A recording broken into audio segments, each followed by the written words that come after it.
Well, good morning, everyone. Welcome to Resource Stewardship this morning. I would like to call the meeting to order and just welcome everyone in attendance here today. The committee has under consideration the estimates of the Ministry of Municipal Affairs for the fiscal year ending in March 31st, 2027. I would like to go around the table and have all the members introduce themselves for the record. Minister, when it comes to you, if you would also please introduce your officials who are joining you at the table. My name is Nolan Dick. I'm the MLA for Grand Prairie and chair of this committee, and we will begin introductions here to my right. Scott Sear, MLA for Bonneville, Cold Lake, St. Paul. Tanny Al, Fort McMurray Wood, Buffalo. Chelsea Petrovic, Livingston McLeod. Glenn Van Dyken, the constituency Athabasca, Barhead, Westlock. Good morning, Eric Bouchard, Calgary Lougheed. Well, thank you. I have a couple of staff members with me. I'm the Minister of Municipal Affairs, Dan Williams. I have Dan Balderson, my SFO, I have Gary Sandberg, ADM, my Deputy Minister, Jerna Moseson, and then I have Ethan Bain, Assistant Deputy Minister as well. Great, thanks, Chair. Rob Miyashiro, MLA for Lethbridge West and Shadow Minister for Municipal Affairs. Good morning, Parmeet Singh Bopare, MLA Calgary Falcon Ridge. Good morning, Joe Cece, MLA for Calgary Buffalo. Excellent, and thank you so very much. I would like to note the following substitutions for the record. Honorable Mr. Cece for Ms. Sweet as Deputy Chair, Mr. Bouchard for Mr. Rosewell, and Mr. Van Dyken for the Honorable Ms. Armstrong Hominack. All right, a few housekeeping items just as we get going here this morning. Please note that the microphones are operated by Hansard staff. Committee proceedings are all live streamed on the internet and broadcast on Alberta Assembly TV. The audio and video stream and transcripts of meetings can be accessed via the Legislative Assembly website. Members participating remotely are encouraged to turn your camera on while speaking and mute your microphone when not speaking. Since we have no one on remote participation today, that is excellent. Please set your cell phones and other devices to silent for the duration of the meeting. Now, how we're going to run this meeting. Honorable members, the main estimates for the Ministry of Municipal Affairs shall be considered for 3 hours. Standing Order 59.01 sets out the process for consideration for the main estimates in legislative policy committees. Sub-Order 59.16 sets out the speaking rotation for this meeting. Speaking rotation chart is available on our internal website. You can check out it there, and there's also hard copies floating around if you would need one. For each segment of the meeting, blocks of speaking time will be combined only if both the minister and member speaking agree. If debate is exhausted prior to 3 hours, the ministry's estimates are deemed to have been considered for the time allotted in the main estimate schedule, and the committee will adjourn. Should members have any questions regarding speaking times or the rotation, please email or message the committee clerk, and he will clear up the process. Now this is where I need your attention just for a moment. With the will of the committee, I will call a 5-minute break near the midpoint of the meeting. However, the 3-hour clock will continue to run. Does anyone oppose having a break? No? Excellent. So we will take that short break there. For ministry officials, anyone, who are present at the direction of the ministry may address the committee. Ministry officials seated in the gallery, if called upon, you guys have access to a podium here and a microphone, and are asked to please introduce yourselves for the record prior to commenting, and then pages are available to deliver notes or other materials between the gallery and the table. Attendees in the gallery may not approach the table. Space permitting, opposition caucus staff may sit at the table to assist their members. However, members have priority to sit at the table at all times. Points of order will be dealt with as they arise, and individual speaking times will be paused. However, the block of speaking time and the overall 3-hour meeting clock will continue to run. Any written material provided in response to questions raised during the main estimate should be tabled by the Minister in the Assembly for the benefit of all members. Finally, the committee should have the opportunity to hear both questions and answers without interruptions during estimate debate. Debate flows through myself, the chair, at all times, including instances when speaking is shared between a member and the minister. Now, Minister, I would love to give you 10 minutes in order for your opening remarks, and the floor is yours. Well, thank you, Mr. Chair, and thank you to all my colleagues in the legislature for joining today at the committee. I'm very, very pleased to be here at this opportunity to present Budget 2026 highlights for the Municipal Affairs Ministry and to outline how our ministry will support strong, viable communities across our beautiful province. Joining me this morning, as I mentioned before, I have a number of senior officials. I have my Deputy Minister, Jonah Moseson, to my right. I have Ethan Bain, my Assistant Deputy Minister for Municipal Assessment and Grants. I have Gary Sandberg to my left, Assistant Deputy Minister for Municipal Services, and Dan Balderson, Executive Director and SFO in Finance. There are some other senior leaders from my department and staff that are also with me this morning who are available to speak to the ministry's budget and comment as needed as you have questions, and I'm happy to provide answers. It is my responsibility this morning to outline how Municipal Affairs will invest approximately $1.36 billion in Budget 2026-27 to support Alberta's communities and ensure municipalities can deliver essential local services. Members are well aware that Alberta is facing a global economic challenging situation with uncertainty, cost pressures, and record population growth within our province. Families are making every single penny count. Businesses are watching their bottom line, and governments must do the same. In such a challenging fiscal environment, fiscal discipline is essential. In this context, Alberta's government remains committed to strong fiscal leadership, controlling costs, and setting clear priorities to ensure taxpayer dollars are spent wisely by investing in core services like health, education, public safety, infrastructure, all in our municipalities. Municipal governments are elected to apply that same discipline when they're setting their local budgets and allocating property taxes that they collect from ratepayers and residents. That shared responsibility between the province and municipal leaders for fiscal stewardship shapes the way that we work here in municipal affairs. My department's mandate letter is abundantly clear from the Premier. Support strong, viable communities that deliver local services effectively and efficiently, focusing on those core responsibilities that municipalities have. For municipal affairs, that means support on the core services that so many Albertans rely on every single day, and ensuring those funding frameworks are sustainable, predictable, and accountable to Albertans who ultimately pay the tax bills so that we can support those municipalities. Members of this committee know that municipalities operate under a clearly defined mandate through the Municipal Government Act. Their responsibilities are significant. Municipal governments, 1, deliver drinking water and treat wastewater. 2, maintain local roads and bridges. 3, manage waste collection. 4, operate fire services and support emergency response.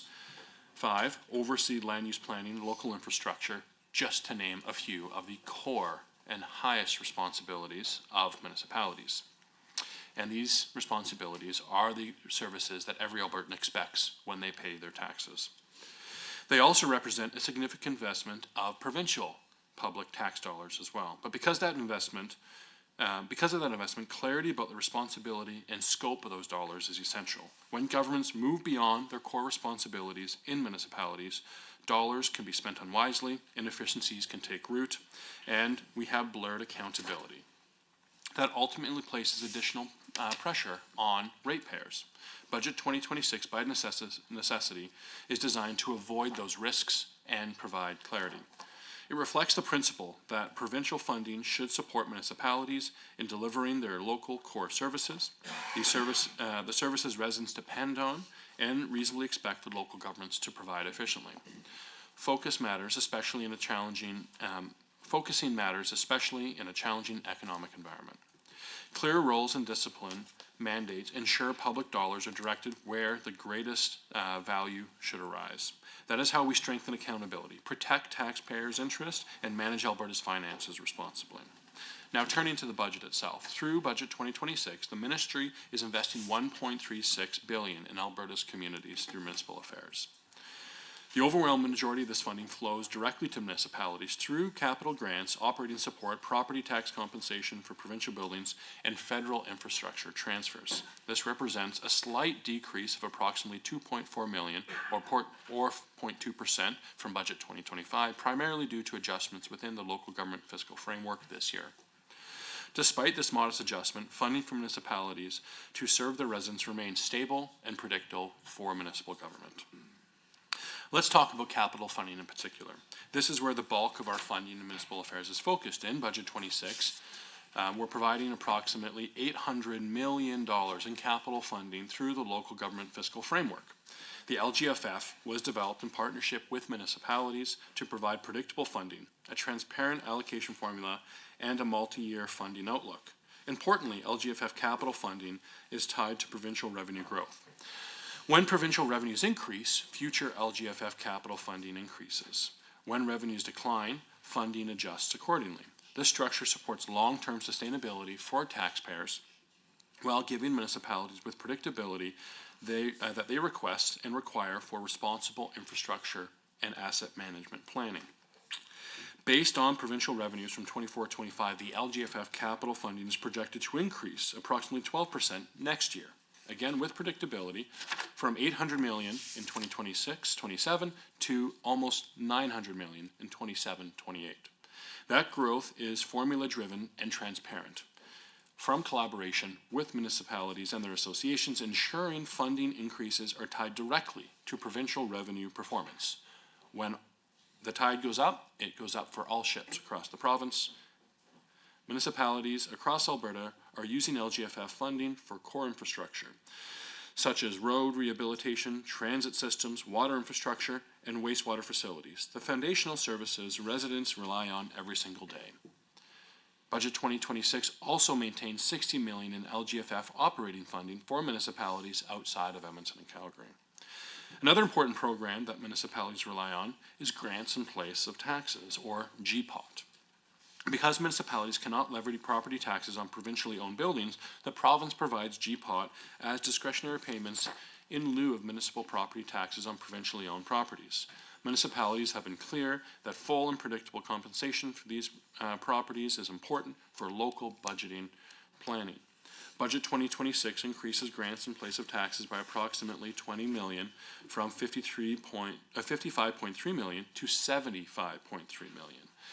This increase fulfills the commitment made in the previous budget, covering 100% of the equivalent municipal property value on tax on approximately 5,000 provincially owned properties across the province. Broken down, Edmonton receives the most significant proportion, 53% of GPOT, and this will provide an extra $11 million to the city in this fiscal year alone. The increase to GPOT responds directly to concern raised by municipalities across the province and provides greater certainty and fairness on how provincial properties are treated within the local tax bases. It is another example of the province delivering on its commitments while strengthening predictability for our municipal partners. Through Budget 26, the Alberta Municipal Affairs Ministry is providing $10.6 million in Alberta Community Partnership grants. This program supports projects aimed at improving regional collaboration, reducing intermunicipal conflict, and helping municipalities structuring with long-term planning and managing their assets going forward. ACP has played an important role in strengthening cooperation across Alberta. Many of the regional frameworks and shared service agreements now in place were supported through this program in the past. As a part of Budget 2026, the intermunicipal collaboration component of the ACP program has been reduced by $2.8 million. This was not a decision taken lightly. However, the program has achieved much of its intended purpose in that collaboration across the province, and regional collaboration frameworks are now well established across the province. Municipalities have built the capacity to continue work that, through local leadership and shared service arrangements, provide support for municipalities. Given that progress, Budget 26 rebalances ACP funding to reflect its new and evolving role. This allows us to focus on resources on core infrastructure funding priorities while maintaining targeted support for collaboration and long-term planning.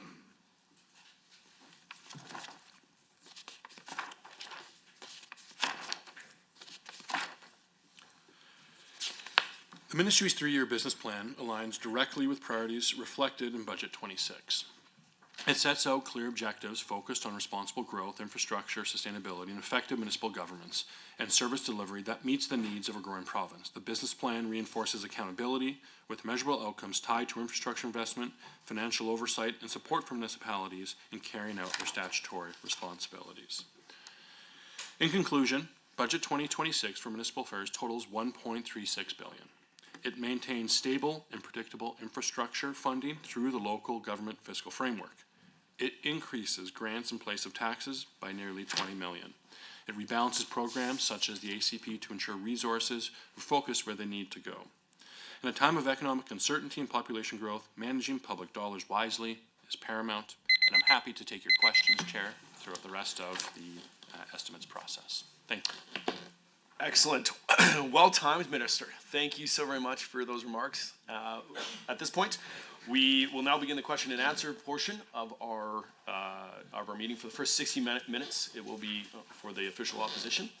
And now, saying this, I believe no member, even if you're doing block time or back and forth, can speak longer than 10 minutes at a time.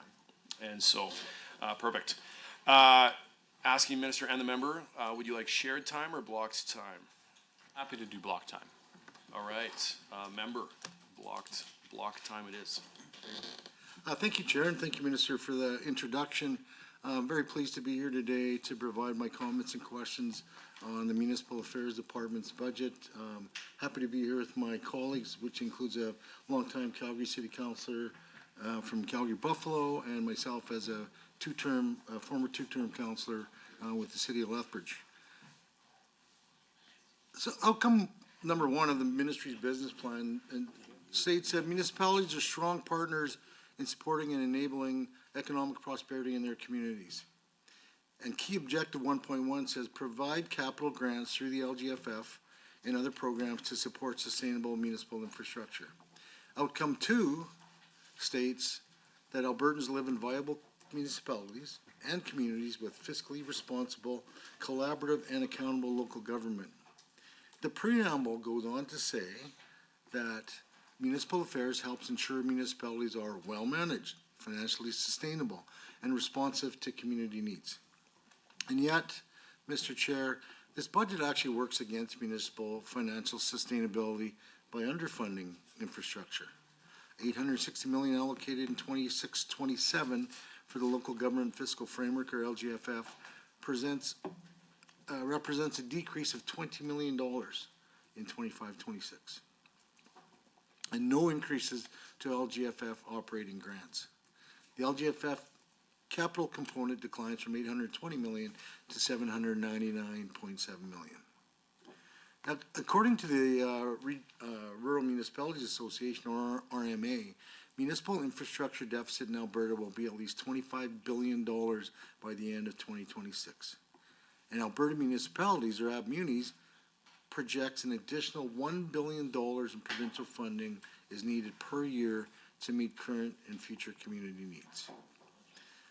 Even last year, following the 2024-2025 budget, the RMA president was quoted as saying, "The RMA is disappointed that similar investments were not made in supporting rural municipalities to maintain the core infrastructure that's relied upon by industries operating across Alberta, including roads, bridges, water, wastewater systems. The LGFF funding continues to fall well short of historical levels, and allocation for more targeted programs aimed at resources, roads, bridges, and water infrastructure that remain stagnant or were significantly reduced.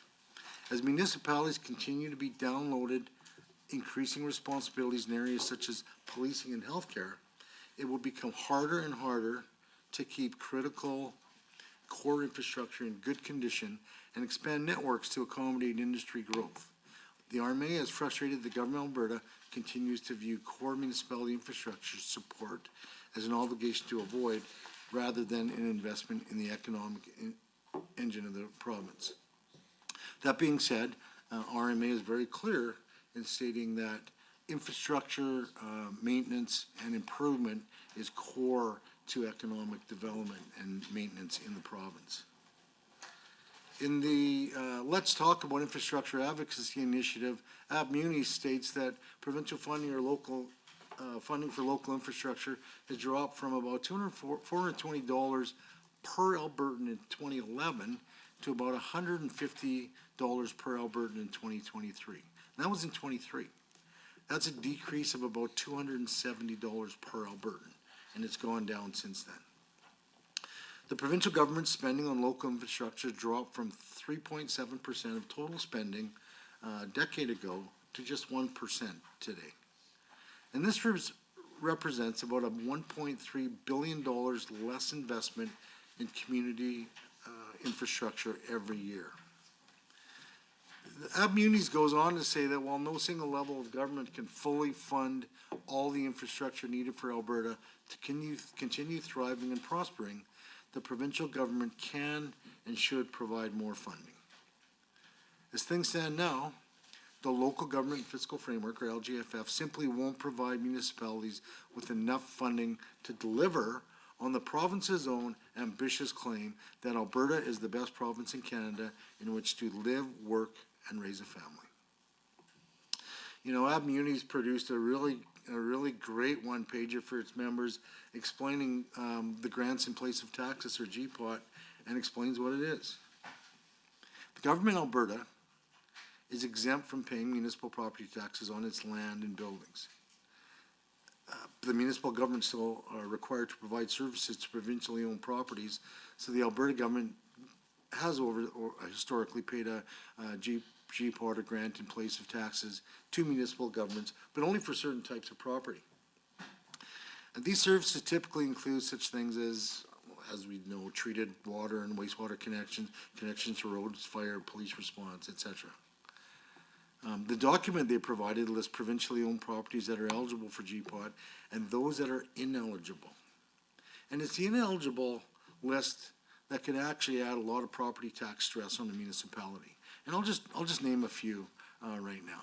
So the things that are ineligible, things like schools, universities, colleges, trade schools, hospitals, Alberta health facilities, treatment facilities, things like roads, transportation and utility corridors, and a number of other things. I'm just going to illustrate that a bit, why it's problematic in a situation that we have in Lethbridge. When Alberta Health Services needed more room, they found an open space at the downtown shopping center. They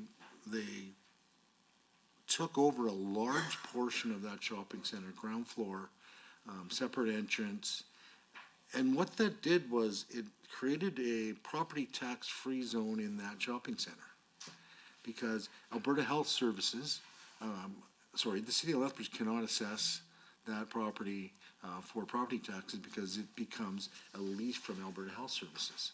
In that first year loan, and this was a number of years ago, the first year loan that amounted to about $600,000 less in property taxes for the city of Lethbridge. And I think at that point it was like 0.5% or something like that, just from one property. Subsequently, that center has actually expanded a bit into that, that location, that site for HS has expanded into the mall a little bit more. So this is just one case of, it doesn't look that bad, but when it actually affects the bottom line of a municipality, and it puts extra stress on the community to provide services because it's a lack of property tax coming in, I think it can become problematic. And obviously in Edmonton, it's even worse. Now, let's be clear. I think it's great that the government will fully fund GPOT to the extent that it's for the eligible properties. But it's also apparent, if you look at the entire budget, that this GPOT increase was an apparent rob Peter to pay Paul scenario when the LGFF is taken into consideration. There is really no net gain in funding these programs. So perhaps we can explain, perhaps the ministry can explain how this department is meeting outcomes 1 and 2 regarding infrastructure, as well as key objective 1.1. And what is this government's plan to deal with this massive infrastructure deficit in Alberta? This government did the right thing by fully funding GPOT, but how are cuts to LGFF going to help municipalities? The provincial government has been clear about the challenge with high population growth and inflation over the past years. However, municipalities face many of the same challenges. LGFF is going down while CPI and population growth continue to go up. And LGFF is at odds with this purpose because it should be going up. Does the minister believe that LGFF formula works well for municipalities? Does the minister believe that $799 million in LGFF capital funding is enough for municipalities across the province to manage growth pressures and address key infrastructure needs, and even after years of high inflation and high population growth. I have some more questions, I think, but I'll move those to the next section. Thank you. Excellent. Thank you so very much, member, for those questions. Minister, the floor is yours for the next block of 10 minutes. Thank you, Mr. Miyashiro. Thank you for the questions, and I'm happy to address as many as I can. And I think you very correctly and rightfully hit on this question of infrastructure, which is a key consideration for us as a province. You're right to link it, I believe, as well to economic prosperity as one of the key drivers of economic growth. And even the productivity gap that we're seeing across our entire country right now, you compare it to other jurisdictions, including the United States, infrastructure is a part of that. A lion's share of it, perhaps even, based on some of the analysis that I've read. And importantly, municipalities are partners in that. As much or more than almost any aspect of local government, municipalities deliver these corporal, tangible core services. And yourself and your colleagues who have served on councils know that very, very well, that your day-to-day job of municipal councillors is worrying about practical considerations. And so I'm very happy, thank you very much. I'm very happy that the government does have in our business plan, items 1 and 2, focusing on infrastructure and sustainability. And I think it's very, very astute to combine these two together, and that they're two sides of a coin, and they relate to each other as well. LGFF, as far as the history goes of the program, replaced MSI, and its purpose was, well, first, its origin was built in partnership with the municipal associations and municipalities. As we well know the story, MSI didn't have that function. That I can understand why one might criticize seeing a $20 million reduction this year. But the flip side to that coin, and what the municipalities really enjoy, is next year, right? And it's not always that it falls next year, but it's a $100 million, $95 million increase the following year. And that's legislated. That's not a decision that is made by this ministry year to year within a budget. That's legislated framework, right? And we put that in for an important reason, to say that this predictability is valuable. That's one of the qualities of the LGFF, is that it is predictable. And that is one of its very good redeeming qualities. And that predictability has got a downside. You also know when it reduces, right? And so that's good that they have predictability, they can plan to that end, but that reduction of 20 million is tied to consolidated provincial revenue line, right? And that is what it's calculated. It's a very simple formula in many ways. So that is the nature of it. That's one quality. The other quality is that we share together in the highs and lows. And I think that is an incredibly important quality of LGFF, is that when the province sees good times, and municipalities ask for this, right? Because the nature of Alberta, I mean, property tax assessment is very different. It's a very stable kind of income. And there are redeeming qualities to that, along with challenges as well. But provincial royalties, which drive so much of our ups and downs in provincial revenue, they're not stable in that same way. But they wanted to be able to see some of the benefit of that when it happens. And the only way the province could do that meaningfully is have them also share when we see reductions happen. And so we know what's going on right now with the global economic situation, and we're watching, all of us, we wake up and we check our iPhones and cell phones immediately to find out what the differential is between Western Canadian Select and WTI. And that is also not just something that I share as a government minister. It's something every municipal councillor shares too, because they want to see that revenue go up. And so this was a bargain. This was a deal we made together, and we did it thoughtfully with municipalities. One of the questions that you asked in particular is 800 million, 799 million enough? Do I believe it's enough? Well, I believe it's what we got. And this budget also presents a deficit, and we weren't going to cut services. We were going to continue to provide those services and maintain predictability across all of government for those services, and that's true also within municipal affairs. So I think that fundamentally politics is a recognition that there aren't solutions but trade-offs, and so I need to recognize that to provide predictability, I had to offer what we had, and there are limited resources in our budget. We cannot continue to spend indefinitely, so that fiscal restraint piece says, I understand that municipalities are right to focus on infrastructure. I'll partner with them in that as best we can. But if the only, and this is not what municipalities broadly are asking, when I speak to them, they're looking for creative solutions, and they appreciate that we have limited funds. But if the only recourse is more government funds dumped into LGFF, money that we don't have, that's not a serious attempt to try and address the very real, and I appreciate that you've struck right on it, very real infrastructure challenges that municipalities have highlighted. So I can talk more about LGFF, and I know that we'll come into it. I'm very happy to keep the LGF operating fund there, and I'm particularly happy to support municipalities that have challenges around operating costs on that lower end of the spectrum, and where they have less stability or breadth of property tax revenue. So that will continue as a principle throughout the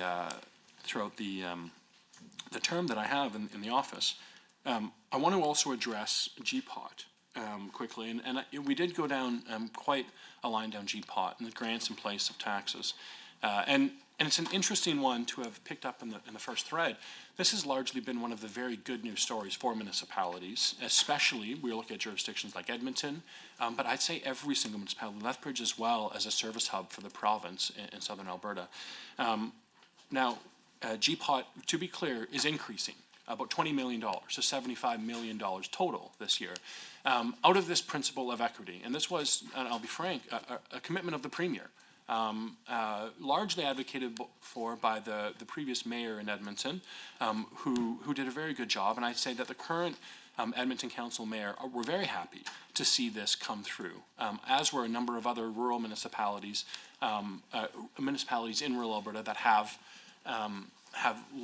disproportionately large provincial services. But the principled argument being advanced, I just want to be abundantly clear to folks. It is, and I stand behind this, absolutely right and reasonable for the province, whose only revenue is tax dollars. Let's be clear. I don't have another form of revenue. I collect revenue from income tax and other forms of taxation and fees and royalties, which are owned by Albertans, right? So I can only collect from Albertans. And to not have the government, who's providing absolutely core essential non-negotiable services, to have them pay taxes on that seems like a complete confusion in terms of how we ought to organize for the common good in society. What is included in GPOT are things like provincial buildings, things like courthouses, things like grazing leases, things like remand centers, and rightfully so. They pay those grants in lieu of taxes. We pay that on purpose to try and keep them whole. I don't know any municipality advancing that we ought to, and I honestly haven't heard it, that we ought to have taxes paid or grants in lieu of taxes paid on primary school education, on trade schools, on hospitals, on roads and intermunicipal infrastructure, like transportation corridors. That would disincentivize their construction. It would make them harder to operate. It would be, and you use the phrase perfectly, robbing Peter to pay Paul, because I only have the means of collecting revenue to pay those taxes from those same Albertans. So it does us no good. If we know we're going to be delivering the services for education indefinitely into the future, and I know that we will be, then we have to have sustainable funding for them. And this is an important part of how we've organized our funding for healthcare and education. But we also shouldn't be adding more burden and cost on. And I'm very happy that this government's been balanced and thoughtful about its approach to GPOT, where it says we need to be fair, where fair is fair, but we're not going to go adding another layer of bureaucracy, red tape, and just moving around money between different levels of government. I mean, average ratepayers and taxpayers kind of don't care whether they're paying to the province or the municipality when they're getting the services, and they'd be, I think, understandably scandalized if all we did was just pay one to move that money back and forth between the two. Let's just keep more dollars in their pockets of average citizens and deliver those services as best we can, and collaborate as best we can between the municipal and provincial level. So I'd say when it comes to GPOT, our government position will remain the same, and this does lay it out very, very clearly in the business plan and the budget, that we're going to be increasing that to a full 100% compensation, but those excluded provincial properties will continue to be excluded. And in all my conversations with municipalities, I haven't seen that one come up as a priority of theirs. The piece on infrastructure, for sure, will continue to be a priority for this government and in collaboration with municipalities. And so I'd say that going forward, if a municipality has a challenge with particular infrastructure projects, the assumption, first and foremost, of every single Albertan is that municipal infrastructure is the responsibility of those municipalities. They should be planning a capital plan and an asset management plan so that they can address those challenges for maintenance, for upgrades, for expansion, and for construction for new infrastructure as it comes online as we continue to see more growth.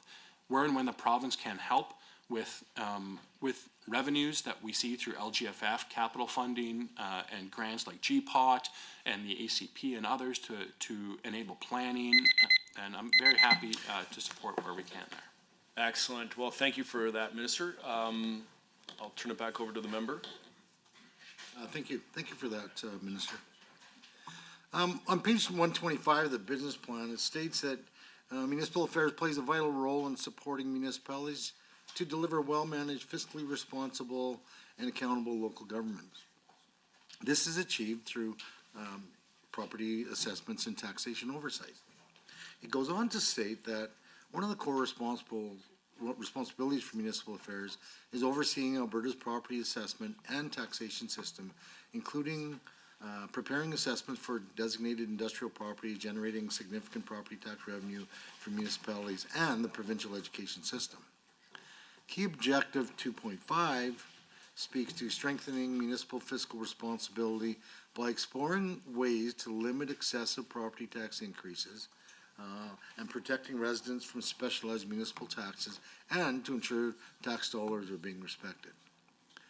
But yet, this government raised the education property tax by double digits in most municipalities in an excessive increase counter to this department's own key objectives. That large increase effectively limits the ability of municipalities to increase property taxes as necessary because the property owners mainly look at the bottom line of their tax invoice. And I can speak from experience, property owners will blame the municipality for any large increases they see in that bottom line. My understanding is that municipalities are also forbidden from explaining the EPT increase on the tax invoice itself. So if they want to clarify the EPT, they must do it on an additional sheet of paper to be included with the tax invoice. Again, more cost to the municipality. And just to clarify, my understanding of this comes from a meeting I had last week with mayors and reeves in southern Alberta. Perhaps it'd be great if the government and the ministry could explain the reason for the government increasing the EPT at a much faster rate than local property taxes. What ideas does this government have for raising revenue other than the 125-year-old EPT? Based on objective 2.5 of the business plan, does the minister have a certain percentage or number in mind of what counts as excessive property tax increase? If a municipality collected over 15% more in municipal property taxes year over year, would the minister consider this to be excessive? Or would he consider this to be fiscally responsible? What if a municipality increased property tax revenues over 2 years to the tune of 33%? Would this be responsible or would it be excessive? When it comes to property tax increases, does the minister hold municipalities to a different standard than the provincial government? The government has a desired ratio of EPT to education spending of 1 to 3. And so is there a preferred ratio of EPT to municipal property tax? Does the minister or the department have a breakdown of which municipalities will suffer the largest tax increase due to the increase in EPT? Which municipalities are going to pay the largest total increase? What about a per capita basis? Can the department provide any analysis on the effect of EPT increases on rent prices across the province? And another thing, this government's policy to drastically curtail the approval of renewable energy projects has negatively impacted the ability of rural municipalities to generate additional revenue. And this has implications for the province's 2026 budget, since the provincial government also generates revenues through the EPT. Solar and wind projects generated $70 million in municipal tax revenue in 2025, making renewable energy tax revenues a significant source of funds for many municipalities. In fact, a third of counties in Alberta now generate revenues for renewable energy tax revenue. And a report from the Business Renewable Centre of Canada reports that the new projects being assessed that are adding to the tax revenues are projects that were approved and initiated before the provincial government put a moratorium on new renewable energy projects and chased investment from our province. In just 1 year, Alberta municipalities lost out on an estimated $84 million in potential revenue from canceled projects. Additionally, uncollected linear property tax from the oil and gas sector means rural municipalities are owed hundreds of millions of dollars, which includes assessments on abandoned oil and gas properties. So lost revenue from renewable energy projects plus uncollected taxes from oil and gas equals a double whammy to municipalities. What solution does this government have to deal with these issues?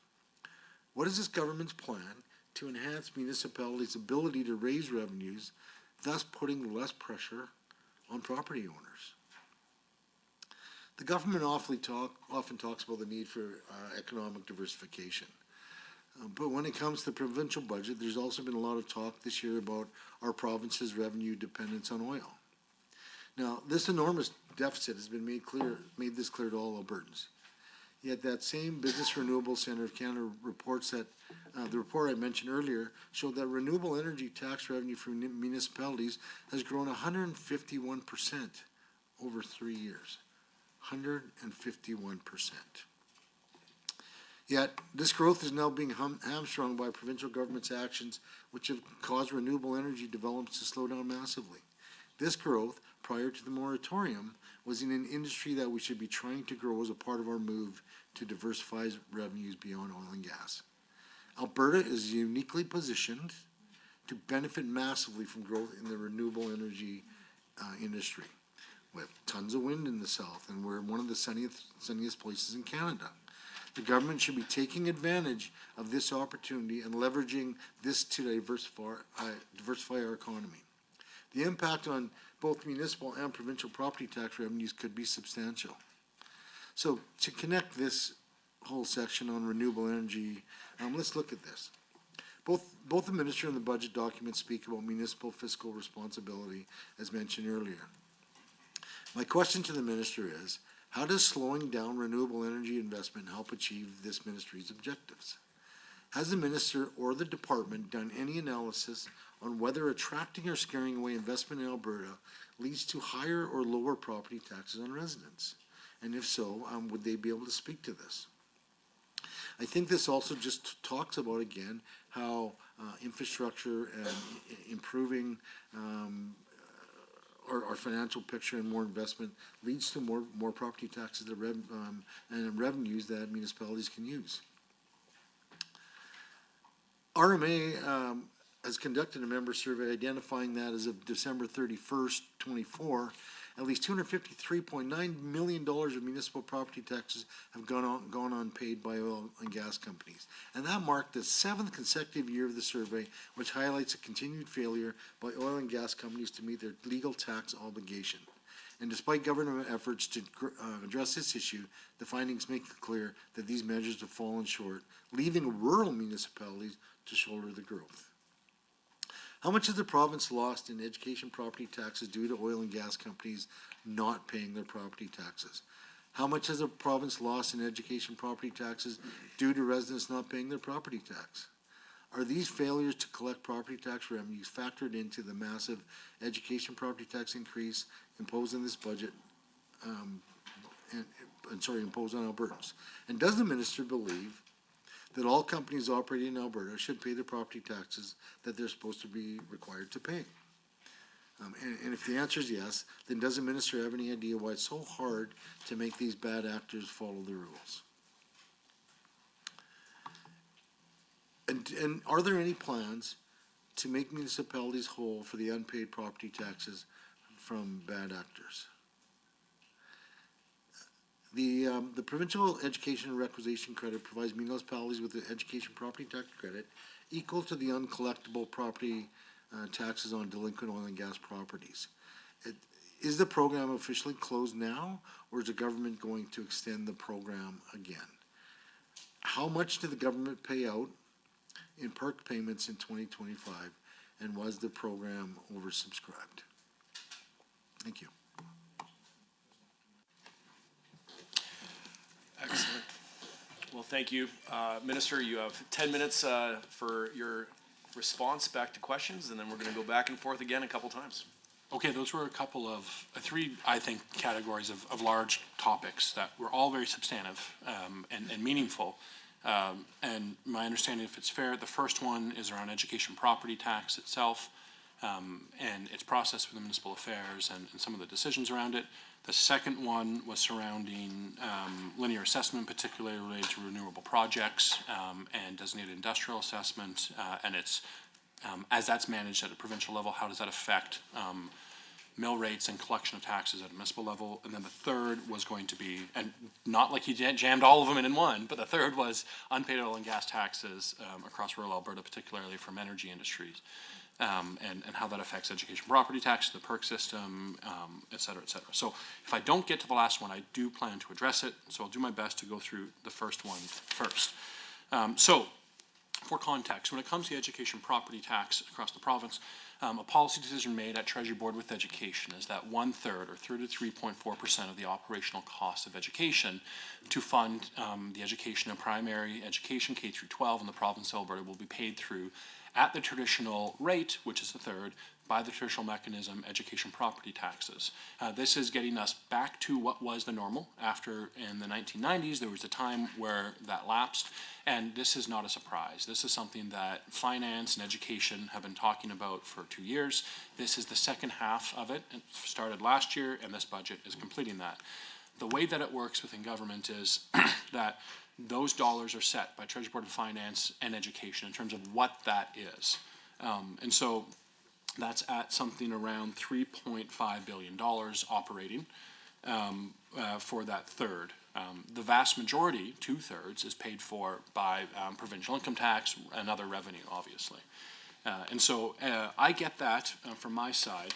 And then the total amount of education property tax, which is already determined by Treasury Board and Education for the purposes of operating education, municipal governments then have to include the provincial education tax in each property owner's tax notice, then collect the tax and then remit the funds to the province. I'll also go through this process. It's a bit technical so that everyone understands what municipal affairs' role is in this.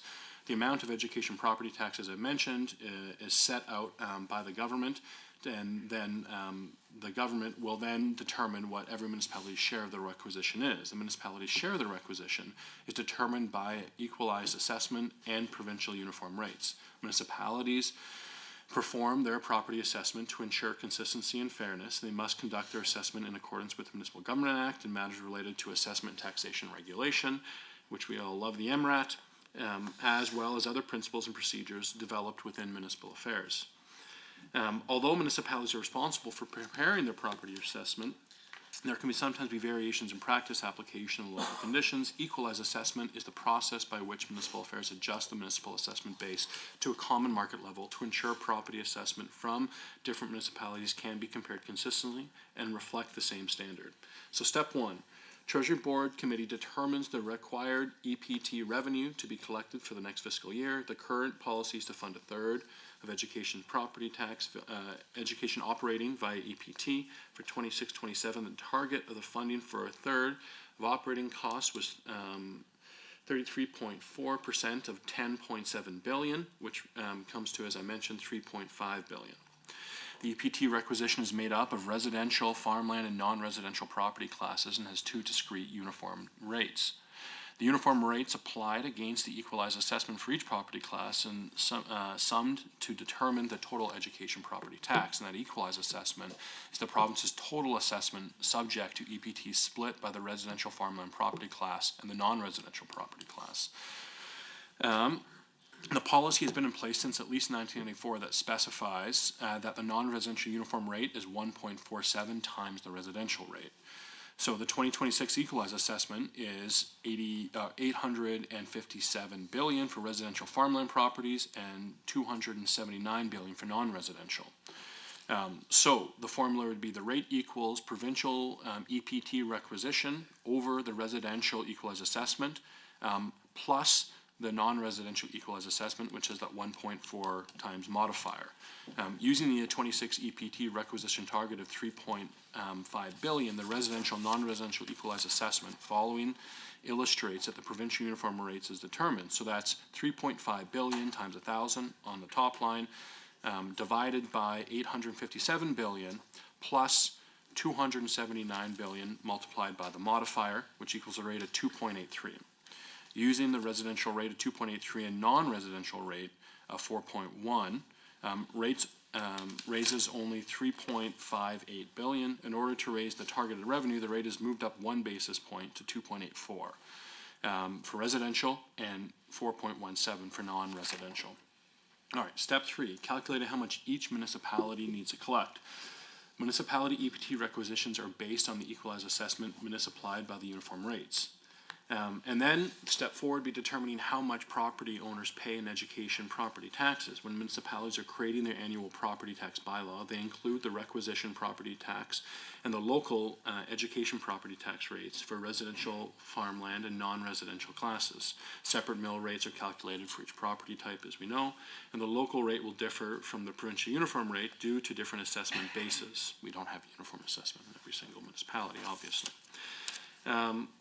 And then the final step would be determining the impact on a property owner. The general impact of a property owner is done by comparing the EPT paid on a median value home in the previous year compared to the EPT that will be paid this year using the local rate calculated in the previous step.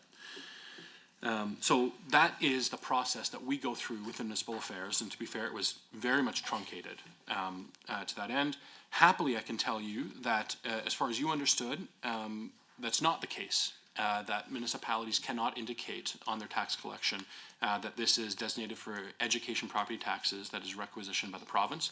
They have every legal ability, and I think every single one I've ever seen does, put it as a separate line item in their property bills. We're very happy to encourage that. There's no doubt that what we're doing here is funding education for every single community. And so I don't think we hold different standards for municipalities versus the province. The standard I have is fund your core services. Pay for that. That's the core responsibility of a municipality. And the province's core service in this circumstance is education. An education property tax is a stable, predictable way for us to continue to fund education. As far as I'm concerned, education's not going anywhere. I hope we continue to fund it for many, many years into the future. Predictable funding through education property tax is a way to do that sustainably. Of course, municipalities, Lethbridge included, along with every municipality across the province, get disproportionately more in return from provincial payment for education than the education property tax does, a ratio of 3 to 1 for how much the province, a ratio of 2 to 1 for 3 times more for how much the province pays for the operating costs. So I think I hold municipalities to the exact same standard. I expect them to fund core services, just as the province does, to do it in as efficient a way as possible. And I'm happy to continue supporting municipalities and educating where they don't understand that they can use that requisition line in their tax bill to make that abundantly clear, that this is what the province is doing. We're requisitioning the money for the purpose of building in Calgary. I think there's an announcement for 16 new schools in this just last week that we're building. We're going to continue to operate those schools through the education property tax, and that will continue to be a priority. Okay, I want to pause with the last minute and 33 seconds I have to just start on assessment model review and what we're doing with linear taxation. The relationship between designated industrial non-residential tax revenue for a municipality and the residential tax is a challenging one because it's a zero-sum game. So when a municipality is deciding how it's going to set its mill rates, it has the ability to set a mill rate for a particular class of tax revenue. For example, industrial, and we look at linear, like for example, the example given by yourself surrounding power generation. So it'd be linear taxation for solar, for wind, but also for cogeneration of natural gas and all sorts of other power generation would be in that same category. We want to provide predictability for municipalities. These are huge sources of revenue for municipalities. We also need to make sure that folks feel comfortable coming to Alberta as that best jurisdiction in the world to live, play, raise a family, and invest their next dollar, so that we see those kind of projects happening. Predictability is key, and my role in municipal affairs is setting those rules for how designated industrial properties work. And so that becomes a part of the calculation that we need to do, and we've been working on with industry stakeholders, including those in the renewable industry, telecommunications, oil and gas at all levels, all sorts of manufacturing as well, along with municipalities and the associations. And I'm happy to address that more when my time returns. Excellent. Thank you so very much, Minister, for that. Excellent. Member, I believe you're still on the clock, so your next 10 minutes starts. Thank you, Mr. Chair. Thank you, Minister, for those answers. Let's move on to something a little bit different. This department forced municipalities to hand count ballots for the last municipal election, despite ample evidence that vote tabulators are more accurate, more cost-effective, and produce results more quickly than hand counting. Other than the smaller municipalities that previously hand-counted ballots, hand-counting created large unbudgeted expenses for municipalities. Calgary and Edmonton in the millions, mid-sized cities such as Lethbridge and Red Deer in the hundreds of thousands, meaning that they had to find funding to pay this cost because the government would not fund an expense it created for municipalities. And again, this government created higher election costs for municipalities, but required municipalities to shoulder the entire expense. It seems that this government is intent on chipping away at municipalities being sustainable by downloading more costs onto municipalities. And then this department, contrary to outcomes 1 and 2 of the business plan, doesn't desire a collaborative relationship with municipalities, but just desires to usurp the authority of elected councils and run everything. What is the actual desired outcome of this department regarding collaboration and cooperation with municipalities? If this government truly believes in a collaborative model, why was the Alberta Community Partnership reduced by $3 million? Why were the regional partnerships in the Edmonton and Calgary regions ended last year? What role, maybe to back this up a bit, what role did the regional partnerships play in applying for and receiving federal funding? Has the department done any analysis on whether they were more successful than leaving these applications to individual municipalities? Are regional municipal partnerships able to collect more in federal grants than they cost the provincial government? I'd like to also talk now of something that's really near and dear to my heart is about FCSS funding. I worked in the social helping profession for 4 decades, and I know that FCSS services provide necessary and vital prevention and early intervention support to communities across our province, and provide funding for the following prevention priorities. And these are priorities I believe that the government laid out and communities are fulfilling.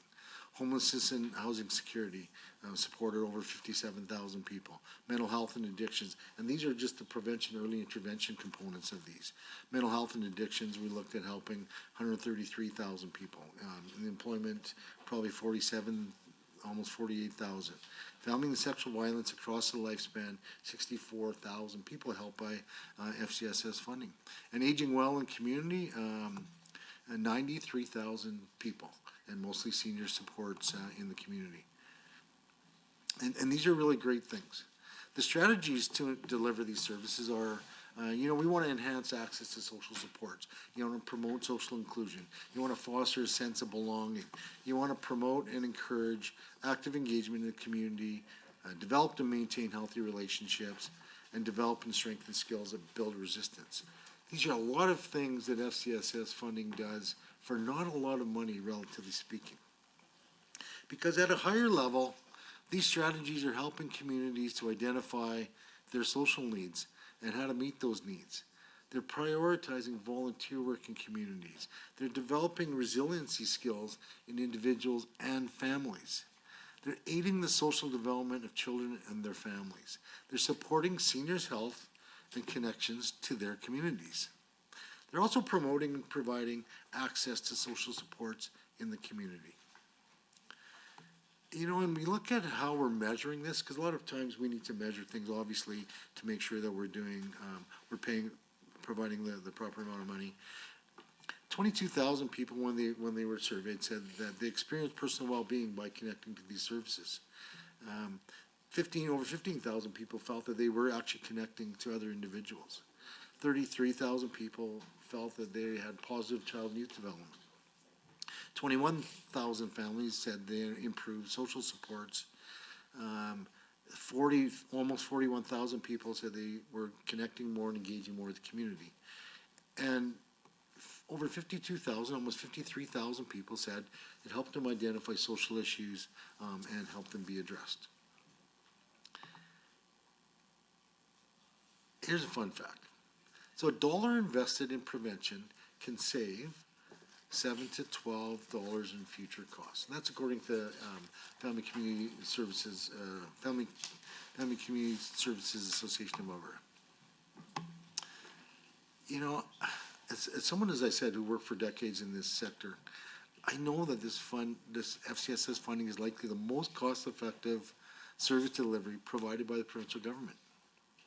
FCSS funded agencies have seen operating increases due to utilities, insurance, and overall inflation, yet this budget provides no additional FCSS funding, which means that direct services to communities will be reduced as agencies struggle to keep the lights on and maintain staffing levels. What is this government's plan to ensure FCSS funding is at an adequate and appropriate level to maintain service levels?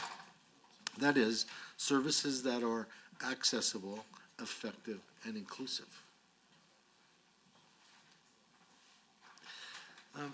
So I'm going to move on to something a little bit different, and it has to do with some government oversight of municipalities. It seems sometimes that this government prefers to micromanage municipalities. However, I want to use the town of Gibbons as an example. The precarious financial position of the town of Gibbons seems to illustrate a lack of this government's oversight into apparent financial difficulties that were years in the making. So I'll recap this. Gibbons' finances are such that they're exploring possible solutions, which include dissolution as a municipality and amalgamation into Sturgeon County. These aren't options that people talk about lightly, and these are things that are mostly unthinkable to municipalities. They have over $2 million in a structural operating deficit, and to just break even, their taxes would have to go up by 54% to break even. So, did the former council and administration truly not understand their finances? It took a complete change of council and bringing in outside expertise for the totality of this situation to come to light. I was briefed, I think, in detail by the new council in Gibbons, the new council mayor and consultants, because there was 100% changeover in the council and mayor, because the townspeople had enough because they weren't being given the right information. So can the minister explain what happened to departmental oversight in Gibbons? Because I know the department has these numbers for municipalities. And what is this government doing to assist Gibbons to deal with this issue? And what are the next steps being taken to ensure that this never occurs with other municipalities? And then overall, what's the cost of financial oversight of municipalities by the government? I think they're important things for us to talk about today, given that no one ever thought that this situation would ever happen. And just one more thing I think I'd like to touch on is I was gonna talk about the code of conduct, but I'll just ask one really quick question about that is, what progress is being made in the development of new code of conduct guidelines? Because we know the absence of a code of conduct, certainly doesn't lead to better governance and fiduciary responsibility. So what is the progress being made in the development of the new code of conduct guidelines, and what's the cost to do so, thus far? And then two really quick questions, one really quick question at the end. We noticed there was some increases to the minister's office, not a huge increases, but what are the reasons for the $1 million increase to the ministry support services, which equated to about $100 million for the minister's office, about $300,000 for the deputy minister's office, and $600,000 for support service for the ministry. Thank you. Minister? Thank you, Chair, and members. So there are a number, again, there's hand-counted ballots, there is ACP brought up as well. There's FCSS as a third topic. Gibbons and viability broadly is a fourth topic. Fifth is code of conduct, and sixth is minister support budget increase. So I'll try and get to all of those as best I can. I'm going to leave the piece on linear assessment that I left on last time, leave that for what it is, and quickly touch base on unpaid oil and gas taxes. I'll try and manage my time more quickly than I did last time. So there was a question of, do you think that oil and gas companies should pay their oil and gas? I think every single citizen's responsibility is to pay their tax. That responsibility does not depend whether it's a personal or a corporate citizen. They all have an obligation. It's a moral obligation. That's how our society works. I have very strong feelings on this, not just as a government minister that requires that to operate our government and fund it, but as a citizen of the province. This is our share. This is our deal. This is how this works. And I'm happy to say that 96% of oil and gas municipal taxes are paid. Approximately 4% are not paid. That is not an excuse. I think they have an absolute, as I said, moral obligation to do it. And I'm happy to work with municipalities to exactly that end. And if members opposite have suggestions on how we can do that effectively, I'm all ears. This is an all Alberta problem. The oil and gas industry has been incredibly good to this province, but that is not a blank check for those who do not pay their taxes to get away with that. So for those who do not, I think that we have to have an enforcement mechanism that is serious. And so that's why we struck PTAS, the Property Tax Assessment Strategy, Accountability Strategy, pardon me. And PTAS has been working at length to try and address some of these challenges. We have industry, we have municipalities, and importantly, we also have government, along with the AAR, involved in this conversation. And so the key here when it comes to this policy is to say that this has a relationship to mature assets, especially across south and southeastern Alberta. These shallow natural gas wells can be productive assets, but much diminished from when they originally started. We don't want to tip them over if they can still be productive assets. So we have to find ways to make sure that they continue to be forced to pay. Every single municipality I speak to, the associations, the municipalities, they're not looking to try and have these arrears made whole for them. What they're looking for is that this stops, that this doesn't happen anymore. And then going forward, we can't continue to have a system where there are bad actors that continue to move forward in this way. And this is a commitment I'm happy to make publicly here at Estimates, to work with members opposite, to work with the associations, and to work with industry and other government bodies, including the AR, to make sure we come up with a plan that does that. Stay tuned, more to come on that. Secondly, we'll talk about the issues surrounding hand-counted ballots. That is the gold standard. It is the most effective and certain way to guarantee the outcome of an election. The seat of Edmonton had, I'll leave that for now. So across the province of Alberta, it's what we do. We can't hand-count ballots. Federally, it's what happens in every single federal election is hand-counted ballots across multiple provinces and time zones at a much larger scale. They hand-count ballots. And I'll tell you, interestingly, one of the parliamentary associations I was a part of, for the Francophonie, I ended up monitoring an election in Bosnia-Herzegovina, of all places, in my time in the backbench. And happily, while I was there, there was a group from the OECD that was also monitoring election. The former Swedish ambassador was overseeing the delegation of over 900. And some Bosnians said it would just be so much easier if all we could do is have tabulators or have no longer hand counting paper ballots. He says it's the gold standard. Everywhere he monitors election as a profession from one of the most sophisticated Western democracies overseen, that it is the absolute gold standard. And to have confidence in the election, I think is a good thing. And something I'm very happy to tell municipalities, as this relationship that we have between municipalities and the province, it will continue to be something that we expect from every municipality, because the confidence that we have in the outcome of the election is paramount. And I think the cost and any delay that may be a result of the hand counting itself, now we should become as efficient and effective as we can at that municipal level, just as we have federally and provincially. But I think that is a non-negotiable for me, the certainty that you have.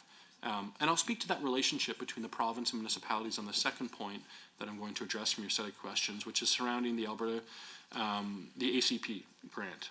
And it is a $2.8 million cut, and that's a modest 0.2% cut in a year that we're running a $10 billion deficit.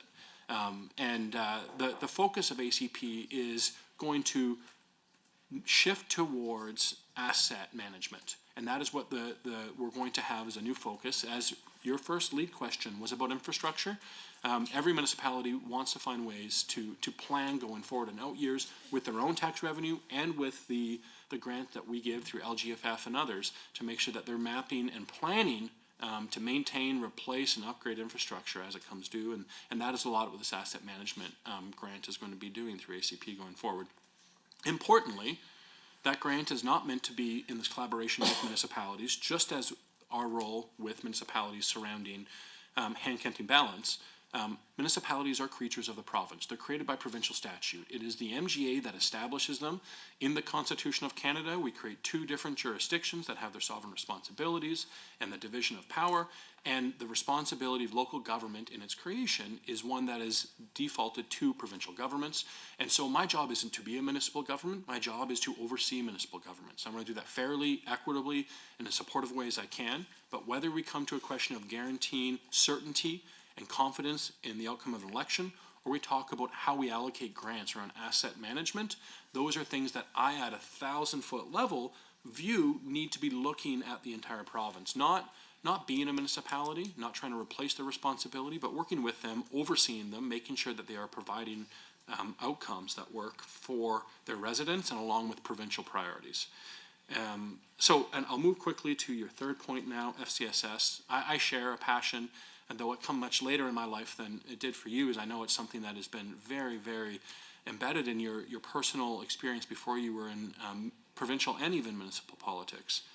And I applaud you for that. I think that Albertans such as yourselves in communities that care about those who are very close to those challenges that FCS deals with, those individuals where it benefits, is just so laudable. My own father is a chair of FCSS for many years, and he had me grow a big heart for that program. Unfortunately, I'm not the minister responsible for that program, and it wasn't as far as I saw it connected to our business plan outcome or a budget line. So I'll share with you an agreement that's important for the province to continue supporting, and leave that for Minister Nixon to answer. I think he has estimates happening at the same time, so perhaps you can find a time to jump into that estimate process there and ask him those questions. On the piece surrounding, I'll address viability and the question on Gibbons, but I'll quickly just say code of conduct, yes, it's coming. The Councillor Accountability Framework will come out very soon. We're looking forward to a public conversation on that, something municipal councils have been asking for. I wish it could be the courtesy that we exhibit here in our chamber and our committees that manages it. But unfortunately, we're at a spot where sometimes accountability frameworks are needed, and I want to give local municipalities the tools to deal with it themselves within a certain bounds. And then with 1:39 left, and I will address the Gibbons questions, but perhaps in the next set of questions, I'll just ask my Deputy Minister to talk to the increase, the modest increase that you mentioned on ministerial support. Oh, thank you very much, Minister. As you're likely aware, there was an increase for every department in terms of salaries, wages, and benefits due to the collective bargaining agreement with the Alberta Union of Public Employees, and any further additions that we may have within our department as well too are due to personal matters. But the majority of that is due to the collective bargaining agreement with AOPE. Okay, well, I guess with the minute I have remaining, because that was a tight answer, we'll go quickly to just preface around the situation with Gibbons in Sturgeon County. I think the member's very right to focus on this as a challenging situation. It's unprecedented in the collective memory of the department that we've seen anything quite like this situation. And I'm very happy that I've taken a number of steps immediately to work with the municipality.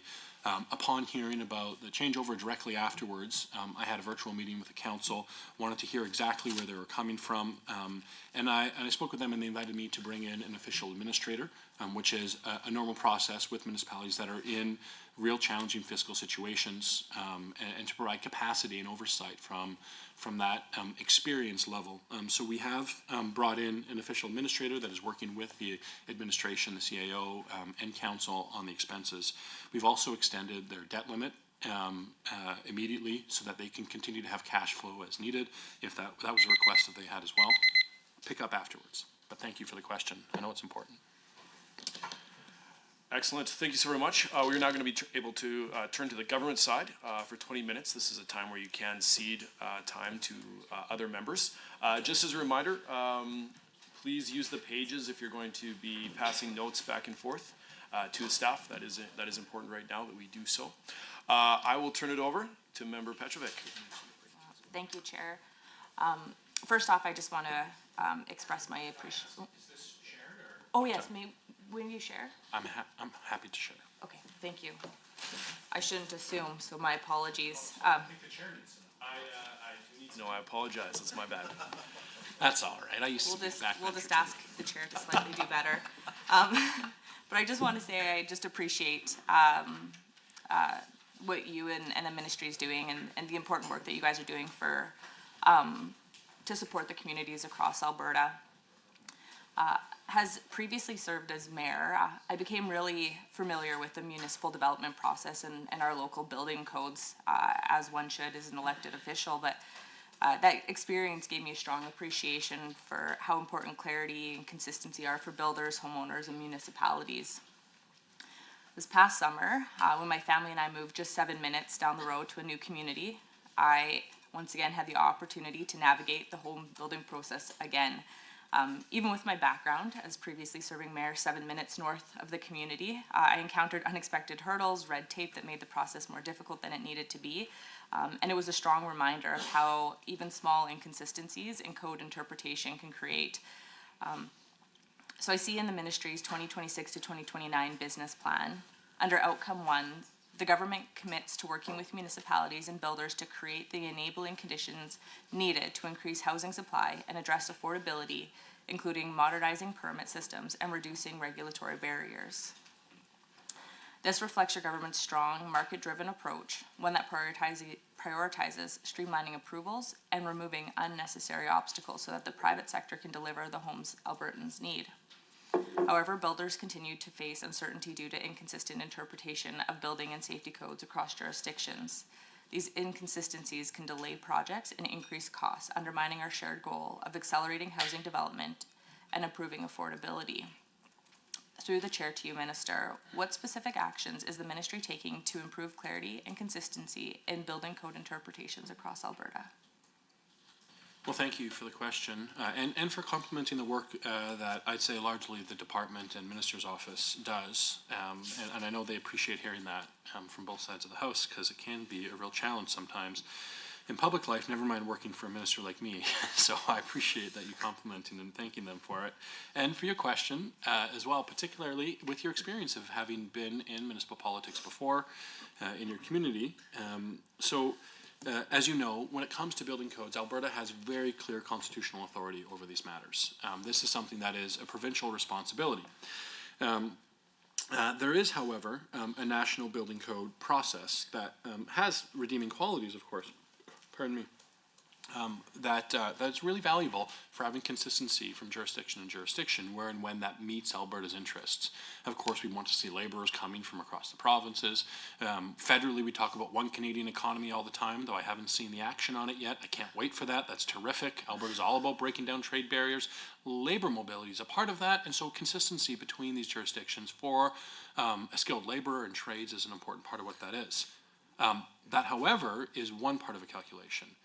We need to make sure that we have provincial interests. In the process of how we approve these building codes and construction codes and the safety codes broadly, is quite long and lengthy. It's a multi-year process, and we do a very in-depth analysis, and we look for industry, we look for municipalities, we look for folks to engage with us to make sure that we're getting it right. And there have been multiple instances where we have not adopted the federal suggested national building code on all sorts of, whether it be about something that we would say is in conflict with exactly the point you made, that an affordability piece is related to the safety piece, and these two different sides of a spectrum. And it is something that swings back and forth, and where we land on that spectrum. One of the things we're doing, to exactly your point around inconsistencies of interpretation, is surrounding work that the Safety Code Council is doing around publishing stand data. So stand data is the ability for us to include province-wide variances in a singular database, which allows for alternative solutions, because we want flexibility in building code. Right? If it's completely rigid, then we can't have a local officer saying, this is totally safe, this makes sense, this is acceptable, right? And it's within the code. But we also don't want so much discretion that people don't know when or feel comfortable knowing when they can safely allow those variances. So to create a standardized database for that, and this incredible work that's being done at the Safety Codes Council is going to allow us to have exactly that. So there's not an inconsistency where it's permitted safe in one circumstance, and these factors are the similar or the exact same in another circumstance. So the safety codes officer can say, boom, ready, safe, good to go. And it's done at the highest authoritative level that it's reviewed that this is an appropriate way to look at a variance. And so that's one of the initiatives that we're taking to try and resolve some of this problem. It's a real hard one because we have a province-wide set of building codes, safety codes. Those codes need to have some flexibility to them for obvious reasons. Variances are good, but safety is the operative adjective in that sentence, so we need to make sure that's a priority. The Construction Codes Working Group is worked closely with us under the Safety Codes Council and the construction industry to make sure that as we're going forward in this process that we're prioritizing safety. But even when I last addressed the Safety Code Council and their members, I told them that they're on a spectrum, and some of this affordability crunch that we're facing is about balancing that appropriately. And of course, the Safety Services Department officials within my office and Safety Codes Council are available to provide direct guidance for builders, corporations, but also individual like yourself looking for an understanding on how to navigate the very, very complex situation around safety codes. There's over 600,000 inquiries annually to the office, and trying to create some standardization. That's kind of a one-off way to do it. I think this stand data is a much better way with a common database. And credit to my predecessors and Safety Codes Council for taking the initiative to have started down that road. And I think it's going to provide a lot of benefit in exactly the kind of situations you're talking about. Well, I can definitely say I appreciate that, especially after living in a trailer with my husband, daughter, and 150-pound dog. So we appreciate the streamlining process for when we build house number 2. We're okay to move on, but I appreciate you guys and the overseeing you guys are doing in Alberta's property assessment and taxation system. I know you've taken a little bit of flack about it, but I completely understand that the system is foundational to municipal stability, educational funding, and the confidence that taxpayers and businesses place in fairness and transparency of government process. My family, we've long been involved in a variety of property types, commercial, light industrial, residential, and agricultural land. I don't know if there's more that we can buy, but we'll look. But because of that, I've seen firsthand how assessment practices directly impact not only families and individual landowners, but also the broader economic competitiveness of our communities. Whether it's a small business trying to manage operating costs, a farm navigating the rising costs that the feds have put on them, or a family maintaining residential property, predictability and accurate assessments are extremely critical.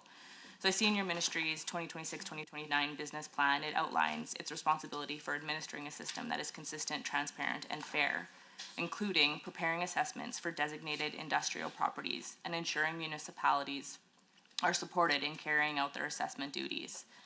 Given the complexity of property assessments, particularly for regulated and industrial classes, Fairness, accuracy, and predictability remain top concerns for municipalities, industry, and taxpayers. Through the chair to the minister, can the minister explain how the ministry ensures fairness and consistency in property assessment across Alberta, including how assessment models are developed and updated, how discrepancies or disputes are addressed, and what oversight mechanisms are in place to ensure assessments accurately reflect market conditions and do not disproportionately impact certain property classes? Okay, great question, and a very technical one. So I'm going to take from the question that we're largely talking around designated industrial properties. Of course, when it comes to residential, municipalities would do that assessment, and then we have an overview review process surrounding the accuracy of that. Must be plus or minus 5% of market value, and so we do that work within the department to review that. But when we talk about designated industrial as a group of different assessment classes, it's the province that's responsible for assessing that. And we have an outdated system.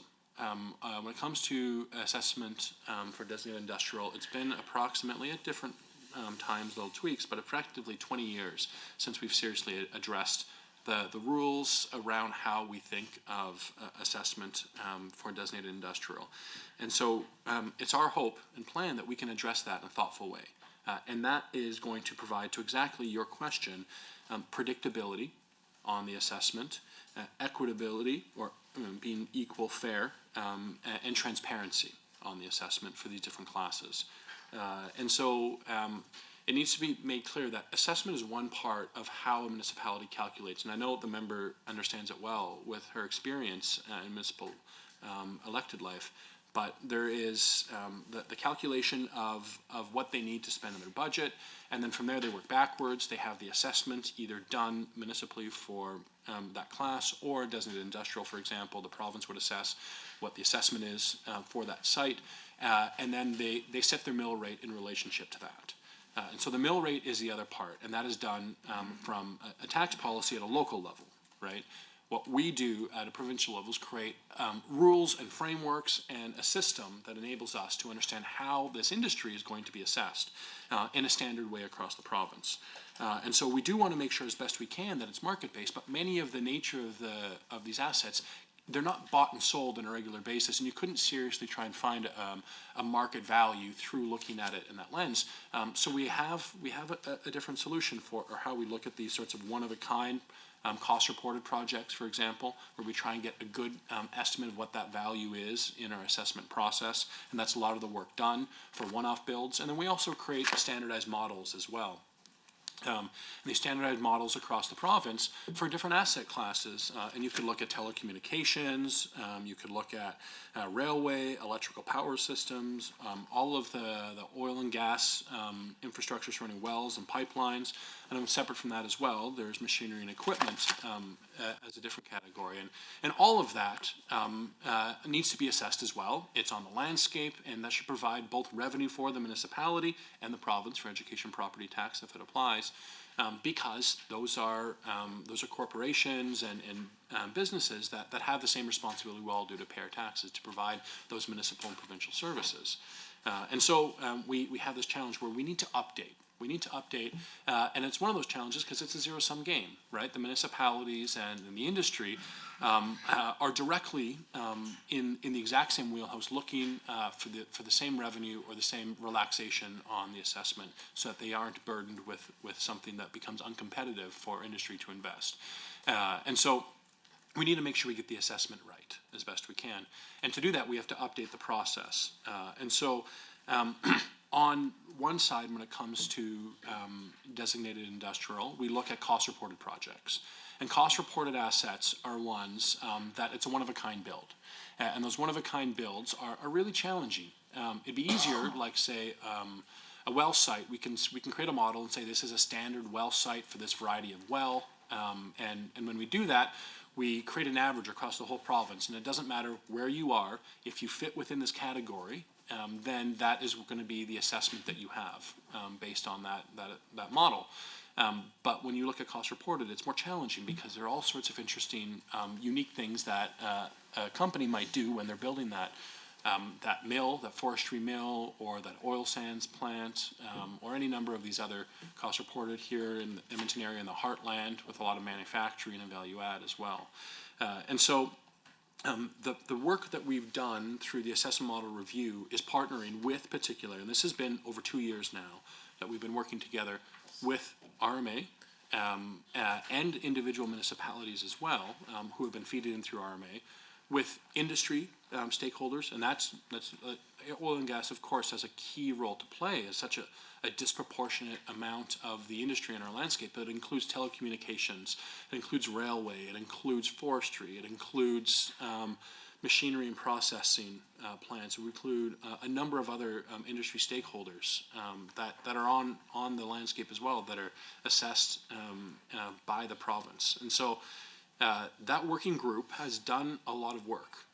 And what we agreed to do was effectively break this into two parts. First, we're going to set some ground rules and say that what are the principles we're looking for? We're looking for equitable outcomes. So we're looking for fairness and predictability in how the system works.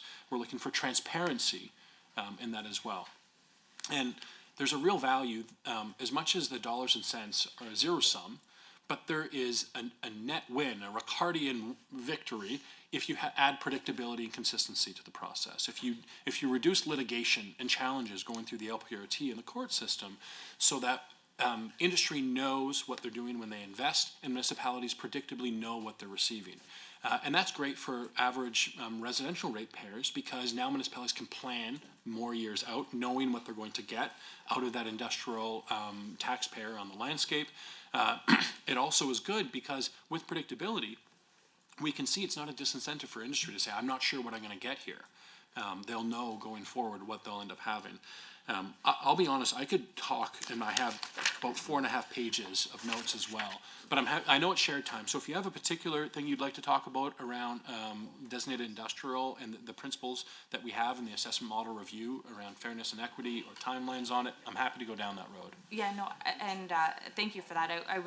You somewhat touched on it already, and I was just going to follow up with some of the modernization efforts that you were talking about. You said that the system hasn't kind of been upgraded in about 20 years, but you've touched on that. So, I'm happy to give you more time if you want to continue on that, and if not, I'm happy to cede my time over to another member. So, Okay. Yeah. Great. Perfect. So yeah, cede my time over to Member Sear. Excellent. Thank you, Minister, and thank you to your staff for being before us. I will say that my colleague, MLA Petrovic, has done a fantastic job laying out some of the questions that we've got for the government side, specifically around the permitting, which I also had a lot of questions about, and the assessments and how we go down that road. But one of the things I'd like to touch on a little bit more, and I only have a limited amount of time here, is what MLA Mashiro was kind of going, which is the LGFF, and the impacts to our community. So on page 127 of the 2026-2027 Municipal Affairs Business Plan, what we've got is $799.7 million budgeted for the LGFF. Now, I would like to thank the minister, because some of that funding has come to my constituency. Between the LGFF and related programs, we have about $9 million coming into Bonnyville, Cold Lake, St. Paul. So thank you, Minister. I know that my communities very much are impacted by this, and we're very appreciative. One of the things that had come up was that an article come out today that was Lakeland this week. Lakeland politicians react to provincial budget. And I will say some of the concerns highlighted by my very strong advocates, Cold Lake Mayor Bob Matisse and the St. Paul Mayor Glenn Anderson. They've brought forward the infrastructure pressures created by population growth, raising construction costs, and challenges faced by the provincial requisitions that appear on the local tax notices. So one of the way that we are able to deal with some of these pressures is the LGFF. And I understand that again, this is a provincial program that is brought forward by your ministry. Now, can you please outline how the LGFF is helping provide municipalities with predictable, long-term infrastructure funding so they can plan major projects with greater certainty? Terrific question, and I think that's a real concern that rural municipalities have, is they largely, to their absolute credit, when I meet with them, they're worrying about the nuts and bolts, and the meat and potatoes of municipal government. How do I pave this road? How do I grate this road afterwards, this range road or township road? How do I provide the services in urban municipalities and small rural ones around garbage pickup or water or wastewater? And they have real challenges, and I don't dismiss that at all. I want to partner with them to exactly that end, and the LGFF does that. The LGFF was created, it's brought forward through the budget in my ministry, but it's created really with the municipalities in a very sincere, open process where they said they wanted to, have a share in, when the tide goes up, that raises all boats, but also when it's down, and they've run their ship a little bit ashore, as the province has too, right? And that is the situation we're all in together.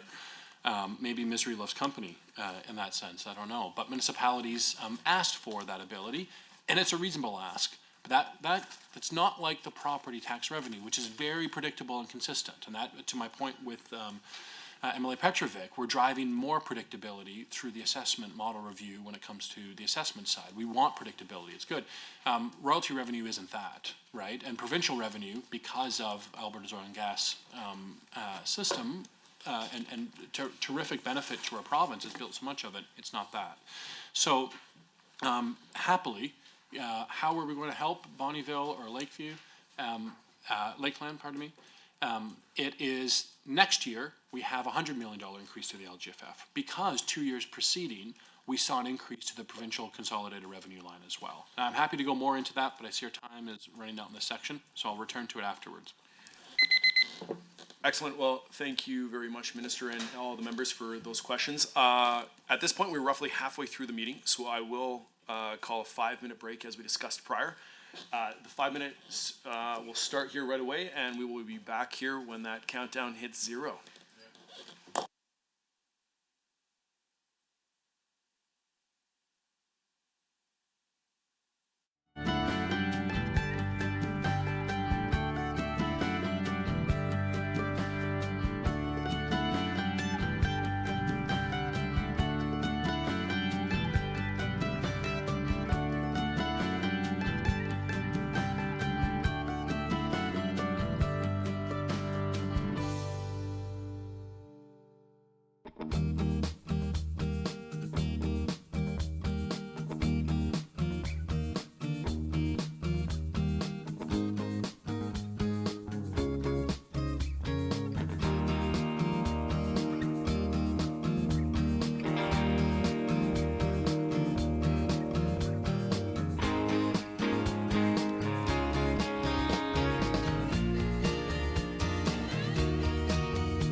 Well, great to be back. Thank you, everyone, for that. That concludes the government's first block of questions. Now we move to the second round of questions and responses. The caucus rotation moving forward will be the same as the first round, with the exception that this is now going to be individual members now have a 10-minute block of either back and forth or of block time. Block time will be 5 minutes for questions and 5 minutes for the minister to respond. So we will begin once again with no sharing time during these 10-minute blocks. We will begin with this rotation of the members of the official opposition. Excellent. Member Miyashiro. Thank you very much, Chair. Sorry, just before we begin, Minister and member, do you guys want to do shared time or block time? Block time, please. Perfect. Thank you, Chair, and thank you, Minister. So the next question deal with, again, key objective 2.5 in the business plan speaks to strengthening municipal fiscal responsibility by exploring ways to limit excessive property tax increases and ensure tax dollars are being respected. Outcome 3 of the plan also talks about the ministry's role in ensuring safe communities, which obviously involves policing, which is a cost for municipalities and the province. And you know, another thing that has massive implications for municipal taxation and fiscal responsibility is the recently announced increases to policing. When the police funding regulation was implemented in 2020, Jasper's policing cost was $126,269. By 2025, Jasper was spending $286,565 on policing costs. Recent changes to the funding model will have a massive impact on all municipalities' budgets that receive the funding, such as Jasper. So, for example, I'm going to talk about the expected policing costs for Jasper over the next 5 years.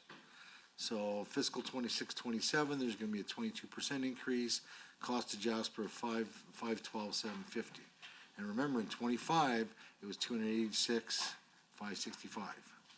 In 27-28, the increase will be another 24%, $604,000. And then so we just keep going. 28-29 up to $751,000. In 29-30 up to $926,000. And by 30-31, Jasper's policing costs will be almost $1.2 million. By 2030-31, Jasper will have seen a 132.5% increase over 5 years. Since 2020, the increase will be nearly tenfold. These are like staggering, unbelievable numbers for any municipality to deal with. Are these sustainable increases? Is the minister expecting that increases like this won't lead to higher property taxes? How does the ministry expect municipalities to cover these large increases without excessive property tax increases? Is it expected municipalities to cut other parts of their services, such as funds meant to go towards supplying, things like clean drinking water or safe roads? Rising policing costs, coupled with decreased infrastructure funding and increased provincial downloading and stagnant social funding, are cumulatively placing an immense strain on local budgets. This is particularly true for parts of our provinces that deal with large, temporary, or shadowy populations. Non-resident populations use roads and suck up emergency resources, such as policing. Has the minister considered increasing supports for parts of the province that deal with large, shadow or temporary populations? Other parts of the province have also noted large increases to their policing budgets. The town of Marathorpe has recently stated that their contribution to funding local police would rise 320% in that same time period. Cypress County and Lethbridge County will double by 2030. Does the department have a list of how much policing costs are expected to rise over the next 5 years? Does the department track which municipalities are expected to see the largest increases? in my discussions with municipalities, and the rural municipalities specifically, and specifically in southern Alberta, is they have a real concern about the actual sustainability of their police contribution. And they have a real concern over their ability to provide services to their constituents while these kinds of costs are going up so drastically. So again, the question I think is what is the department's plan to deal with this? And what support will there be in place for municipalities, and especially rural municipalities? Well, thank you, member, for the questions surrounding what is largely Minister Ellis's responsibility in pieces surrounding the police cost funding model. But there is obviously a provincial, a municipal aspect to this, as municipalities are being asked to share some of that cost. That is a policy from 2020, and it largely has to do with the fact that compensation for the RCMP across the province. So this applies to approximately 250 municipalities that have a population under 5,000 that will share about 30% of the cost. And so that was started in 2020. The negotiations, for example, with the public sector union responsible for the RCMP is made in Ottawa without a provincial conversation, and then this cost is told and dictated to us. And I'm very supportive of our local RCMP members across the province. I have a huge heart for the work they do and respect for that. This is largely a question of how did this number come to be agreed upon without provincial consideration on all sorts of things like vacancies in our communities, etc., that are a real challenge, as you know, in rural Alberta, and one that I don't think have been very substantively addressed by the brass in Ottawa. And I know that every single RCMP member I speak to wants to see more of their colleagues out there hitting the ground with boots on the ground along with them, and those vacancies are a real challenge. All that to say that 30% number was paused in 2020 and that held for 2 years at 22% rather than 30%. And this last iteration is now being stretched over a 5-year period for that 22 to 30% of the funding cost. And it's largely, as I said, in relation to the RCMP salary settlement that was negotiated outside of it. I'm very happy to support the rural municipalities on this. I know in my own communities around Peace River, there are a number of different grants to look at when it comes to public safety and policing through PCIS. What can we do to try and address those challenges at a local level? And there are some things that every single jurisdiction across Canada is facing. And there are things far outside of not just my ministry's control, but even our government's control. I just saw another story this morning of the parents of a victim of a brutal attack looking for reform on bail policy, which is federal. And if you talk to the RCMP, one of their big challenges they have is very much the sentiment that no matter how many times they go and pursue folks that are literally criminal in action over and over again, it's a turnstile and it's a catch and release situation. And so these are a lot of the challenges that rural municipalities share with me, and as well the challenge they face around these dollars and cents pieces. It's about a core service that we are still bearing the vast majority of that responsibility at the provincial level. 70% for these communities under 5,000 is being funded by the provincial government. The big challenge that I think municipalities share with me is they're fine paying for it. What they'd like to see are the services. They'd like to see the services. And this is a big conversation we have to have that is larger than municipal affairs, but a conversation we have to have with our colleagues in Ottawa for them to understand that we love the RCMP. Heck, the RCMP is a Northwest NWT creation. It started in Fort Macleod in Alberta. It's a part of our heritage, and down in your neck of the woods, Mr. Miyashiro. We know very well how much we love rural Alberta, that institution, but it needs to be working for Albertans. And so this is a part of that shared responsibility, and Mr. Ellis can speak to that more directly. I was emphatic to make sure that we have an easing in on this over the following number of years in terms of what that cost looks like. And we're going to work together with municipalities to that end.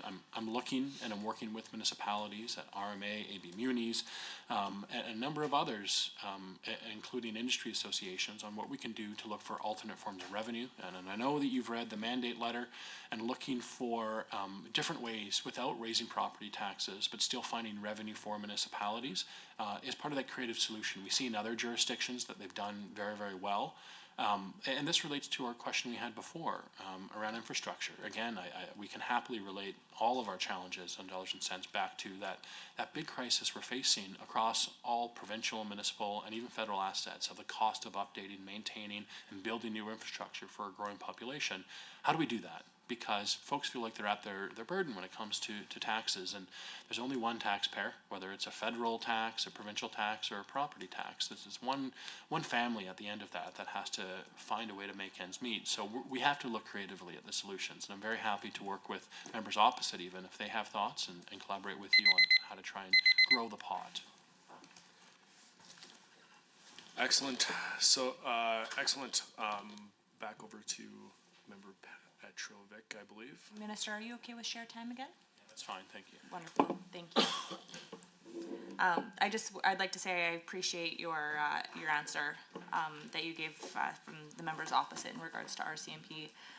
As the member that represents Fort McLeod and lives in rural Alberta, I have a deep appreciation of what that means, and so thank you, I guess, for the shout out of down south. But as we talk about southern Alberta, if we can just continue on there, as we all know, whiskey's for drinking and water's for fighting over. And some of my colleagues will definitely attest to that as well. And so if you just don't mind bearing with me on my question here, I know that it doesn't necessarily directly relate to your ministry, but it also does, I guess, at the same time. So in understanding that you're not in charge of water and kind of that water infrastructure, it does state in page 125 of the Municipal Affairs Business Plan, it highlights that the ministry administers grant programs intended to support local infrastructure, municipal sustainability, and regional collaboration.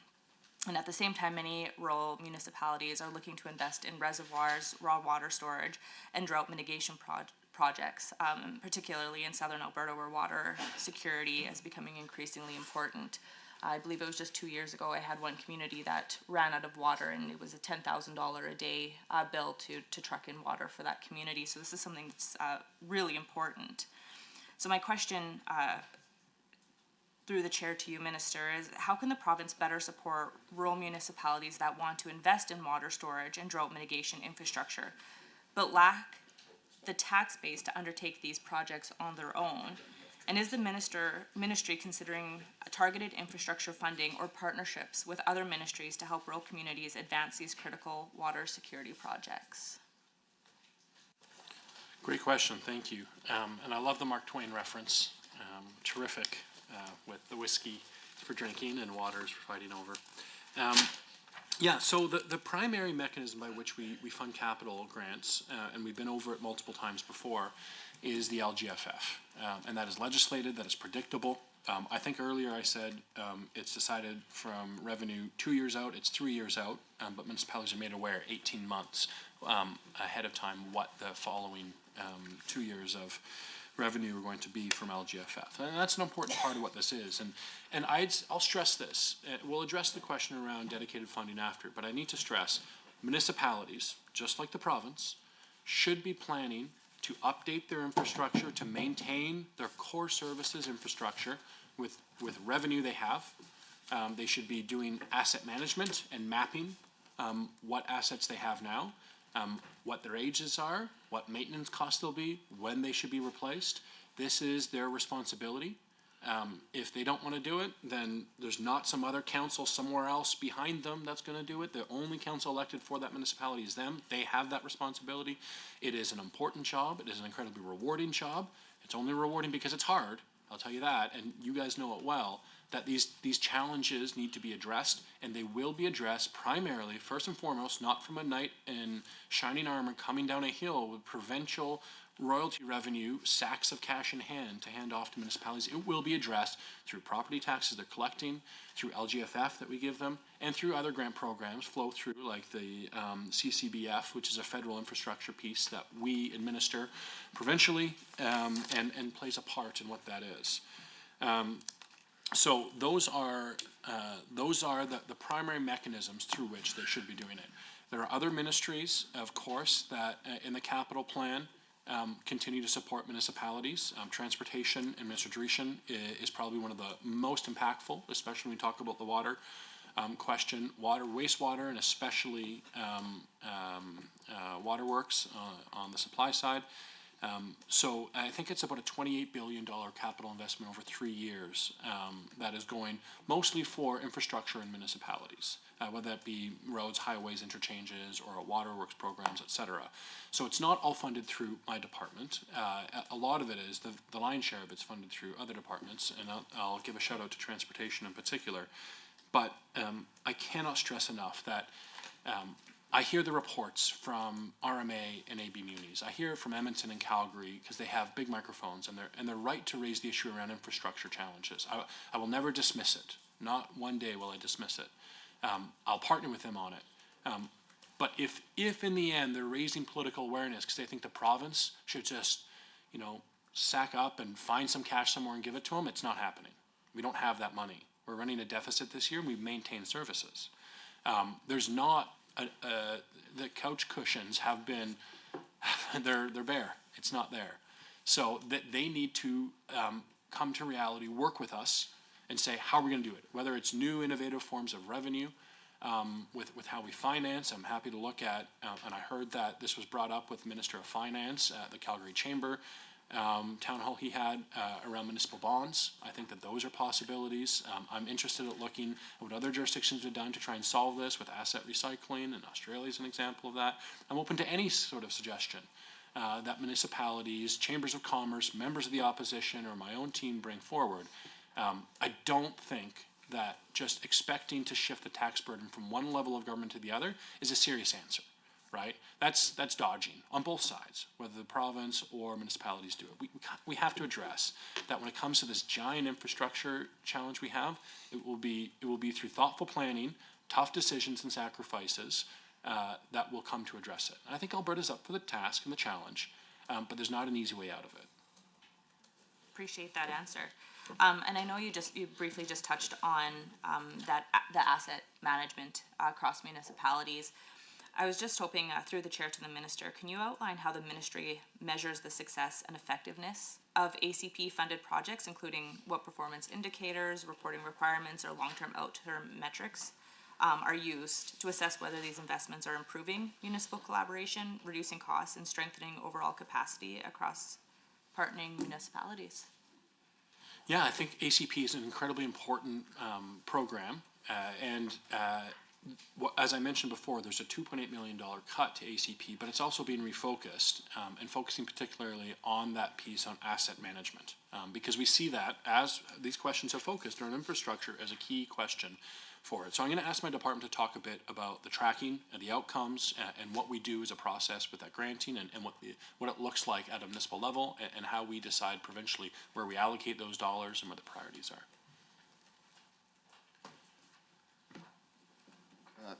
Thank you, Minister. With respect to the ACP program, there are a number of different funding streams or components within that program. Some longer standing ones include things like support for regional collaboration, things like support for municipal restructuring, dispute resolution, mediation services. So with those kind of longer standing elements of the program, we have quite robust measures that we look at in terms of the outcomes. So if we fund a group of municipalities to get together and do a study and say, should we have regional services in an area like water or waste management? We can track over time, did that study result in an actual regional service delivery model that was implemented? And last year, in fact, we completed a major evaluation of the program where we went out to municipalities and supplemented our internal metrics with survey data from them to say, is the program doing the job that we think it ought to be doing? And the results of that were very positive. We made some small tweaks to the program from what we learned, but overall we found it was very valued by municipalities and led to some very tangible improvements in the efficiency of their service delivery. The asset management component that the minister mentioned is a new part of the program. So this fiscal year is actually the first one that it will be in place, and so we're looking at funding in 2 regions, pilot projects for groups of municipalities to get together and improve their asset management practices, where they may have limited capacity to do so because everything costs money and staff resources and time needs to be devoted to actually assessing the condition of our infrastructure and then planning from that based on our revenue sources. How do we want to spend to refurbish that over time? So we know municipalities need help with that. So we've got 2 regional pilots where we're going to fund them and support them to do that, and we will evaluate that going forward based on how those 2 pilots do to see the benefits, but we anticipate it's going to be significantly beneficial in terms of allowing municipalities to do their capital plans in a more organized way and prioritize their limited resources towards where it really needs to go. Thank you. I think that's all that I have, so I appreciate that. I look forward to, I don't know if you guys can say where those pilot projects are, but I very much look forward to seeing where those are and the outcomes of it, so thank you for that. Are you allowed to say? Yeah. So one is centered on County of Warner region and the other is County of Two Hills. Thank you, guys. That's all my questions. Appreciate it. Excellent. Thank you so very much. We are now turning back over. Excellent. Thank you, member. And minister and member, block time or shared Block time. Block time? Perfect. Go ahead, member. Yeah, thank you, Chair, and through you to the Minister. Based on line item 4, local government fiscal framework, which municipalities rely on to fund essential frontline services, but which provides no guaranteed dedicated support for low-income transit programs. How does the ministry intend to protect seniors and vulnerable Albertans who depend on low-income transit passes as a lifeline, especially given the province's recent decisions and the growing pressures facing those residents? Over the past 2 years, we have seen a troubling pattern. In April 2024, the province abruptly cut funding to low-income transit passes in Calgary and Edmonton, when more Albertans than ever rely on these passes not for convenience, but simply to get to medical appointments, groceries, workplaces, and essential community sports. And while the provincial restored the funding due to significant public backlash, municipalities continue to warn that funding remains insufficient given rising demand. Some of our stakeholders have told us that this was a big issue for them. Essentially, the funding appears to be relatively flat, but cities like Edmonton have seen a large uptick in residents in the low-income transit program. Some stakeholders have suggested that funding for this program should increase as the number of users increases, because now the funds per user has decreased despite the net funding not decreasing. Where does this item appear in the budget and or related documents? What is the government's plan to adjust seniors and low-income transit passes to population growth and to maintain service levels? Is the low-income transit pass funding tied to population? Is it tied to the number of users, the number of unique users, or the number of rides? How does the department decide how it is calculated? Do they have a formula? Compounding this, on March 3, 2026, the province tightened eligibility for the Alberta Seniors Benefits, cutting support for at least 5,800 low-income seniors and reducing caregiver tax credits at a time when living costs are rising sharply. These cuts mean more seniors will rely on affordable transit to remain independent, attend medical care, age in place safely, and avoid isolation. Already strained municipalities cannot absorb these compounded pressures alone. Without predictable provincial operating support, seniors face longer travel times, higher fares, and potential loss of the only affordable mobility option they have. Given these recent provincial actions, especially with cuts to seniors' income supports, how will the ministry ensure that essential lifeline programs like low-income transit passes are sustainably so that Alberta seniors and vulnerable residents are not left stranded, isolated, or unable to meet their basic daily needs? and through chair to minister, based on line item 4, local government fiscal framework, specifically 4.1 and 4.2, which is intended to help municipalities manage their core operating pressures and long-term sustainable funding respectively. How can the ministry justify the largest property tax increases ever? Just placing such a heavily financial burden on Alberta families at a time when municipalities across the province consistently report they are receiving far less per person than they did 10 to 15 years ago. We know that families are already stretched to their limits. They are facing higher property taxes, escalating fees, and significant increases in their cost of living. Yet, while families pay more and more each year, the supports provided to their municipalities remain effectively static. Municipal leaders tell us that LGFF operating and LGFF capital have not kept pace with rising demands, growing populations, or expanding infrastructure needs. In many cases, these funding levels are frozen at amounts that no longer reflect the real cost of maintaining essential services. Families feel like they are doing their part, paying more than ever before, but their communities are not receiving the resources required to maintain safe roads, reliable transit, core programs, or basic infrastructure. Given these pressures, how will the ministry ensure that LGFF operating support is modernized and expanded to reflect what families are paying and what the municipalities are actually responsible for today? This is not simply an accounting matter. It is a fairness issue for families who feel squeezed from every direction while receiving less and less in return. Thank you. Thank you, member. Minister, floor is yours for the next 5 minutes. Okay, great, and thank you, Member Beaupre, for the questions. I appreciate it very much.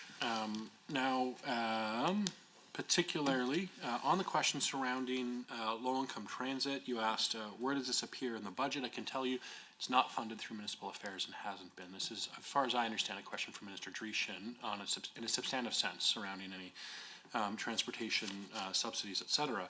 But that being said, LGFF is the normal mechanism by which municipalities will fund their infrastructure through a provincial grant program for capital costs.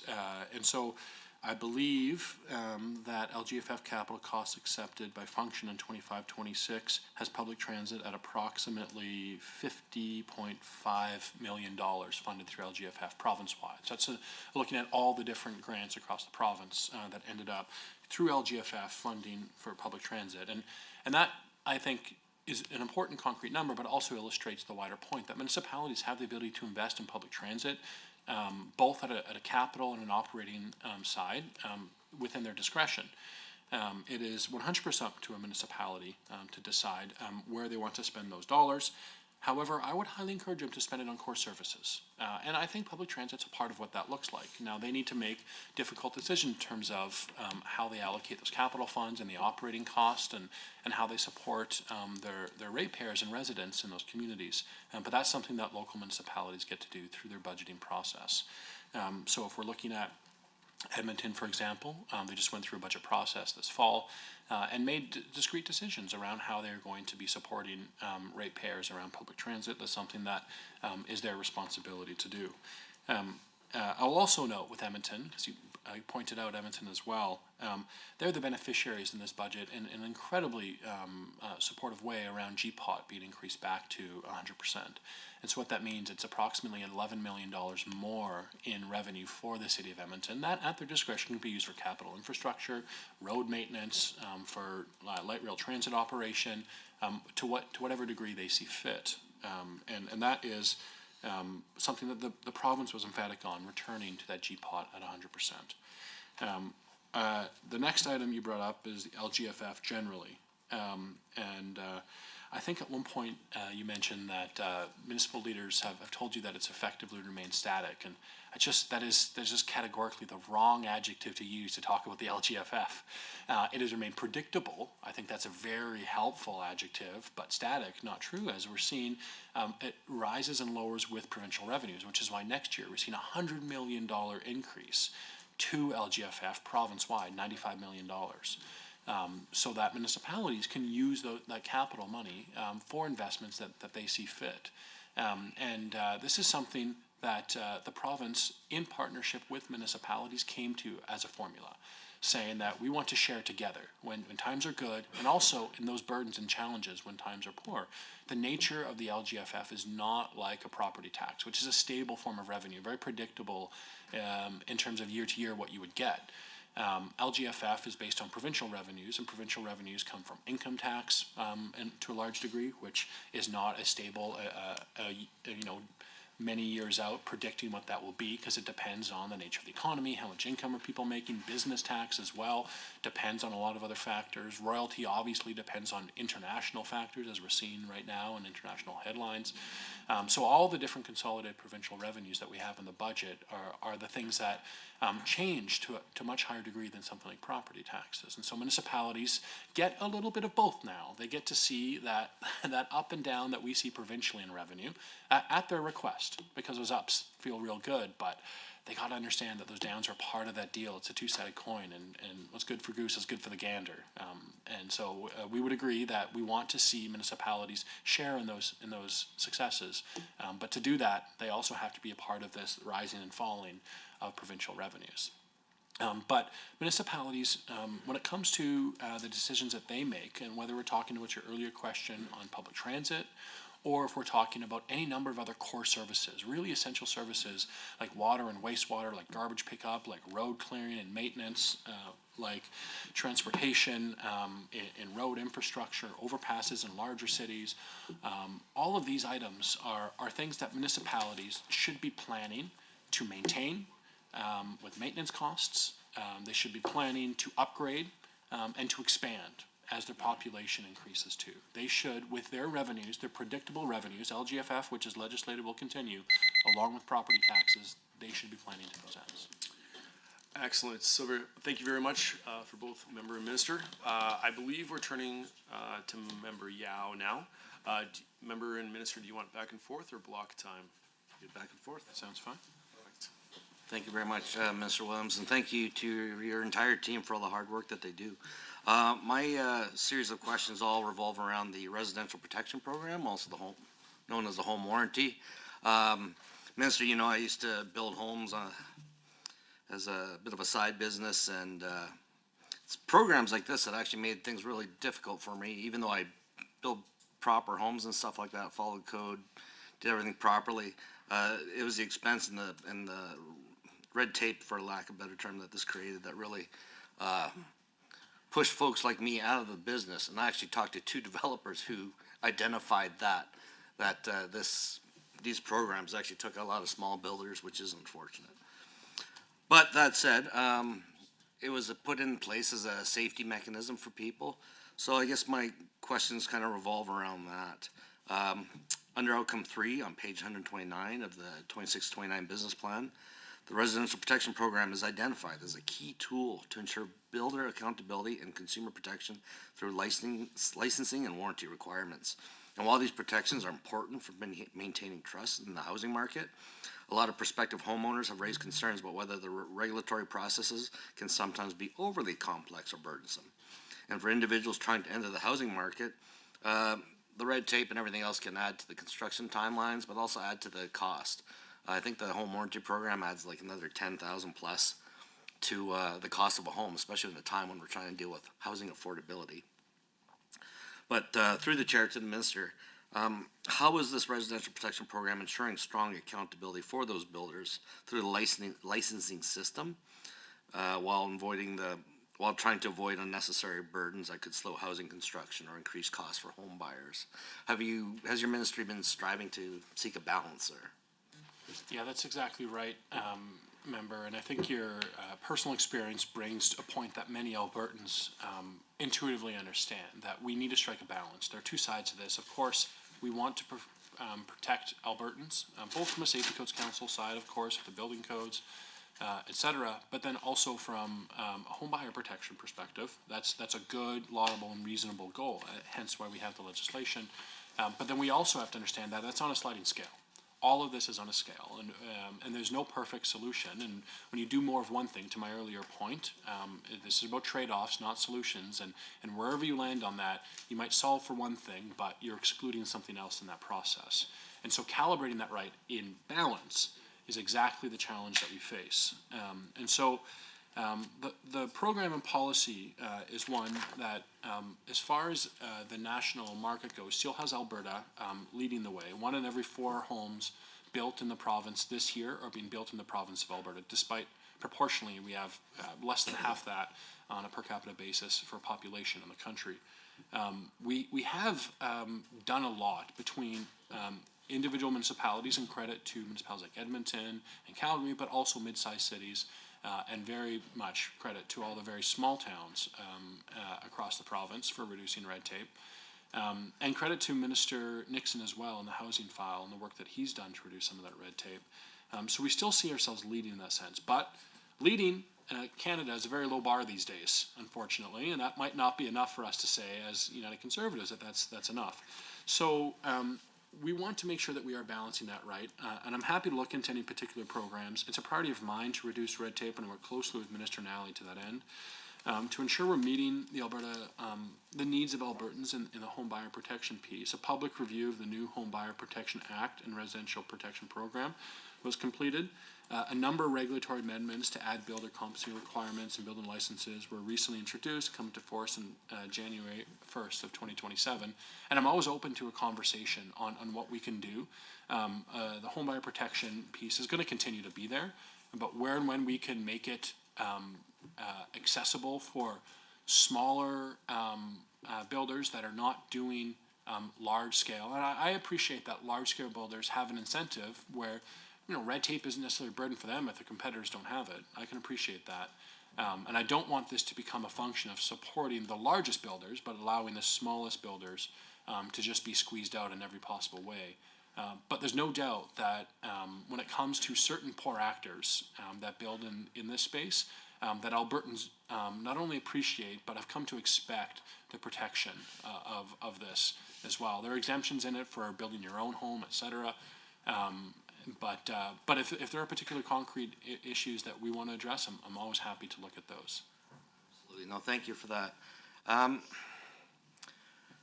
guess my question revolves around, again, just if you can emphasize how we do action against those builders who fail to meet those standards. Again, without creating that red tape, how do you discourage these builders from coming back in and under a different corporation, as example, and starting a business? I don't know if we can address that issue. That's an issue in other areas as well, and I don't think any other industry has actually resolved that. The ability to target an individual versus their corporation. But if there is something that you guys have looked at, I'm just curious if there has been. I mean, we can liken this to the driving authorities. There's a lot of bad driving companies out there, and the concern is once they're identified, they shut down that driving company, and then they start a new one and continue to issue licenses. And from the home warranty program perspective, bad actors continue on. I'm wondering if your ministry has found something that no other government agency has yet. Thanks for the question. And I think you rightly highlight how there are bad actors out there and that this can play a role calibrated properly, to your point, in protecting Alberta homebuyers. I'm going to ask an Assistant Deputy Minister, who's not at the table right now, Ethan, to come up. Sean, to come up. I'll ask you to just comment a bit as it's his shop that runs the program. Go ahead. Excellent. Sorry, I keep on doing Just thank you so very much for coming up to the mic. If you can just introduce yourself for the record first, and then make your comments, that would be fantastic. Certainly, thank you. Good afternoon, I'm Sean Wozik, Assistant Deputy Minister for the Technical and Corporate Services Division within Municipal Affairs. And the question raises an excellent point. And so one of the things that is done is looked at the corporate ownership and directorship so that if there is an instance where a new builder, a builder that has experienced a compliance enforcement, if you will, whether that's a suspension or whether that's a revocation of that license, that we would look at new applications to ascertain if there is a common or consistent ownership or directorship of that new applicant. So that is one thing that we would do. However, I acknowledge the challenge of that And it's not entirely a perfect system to be able to do that.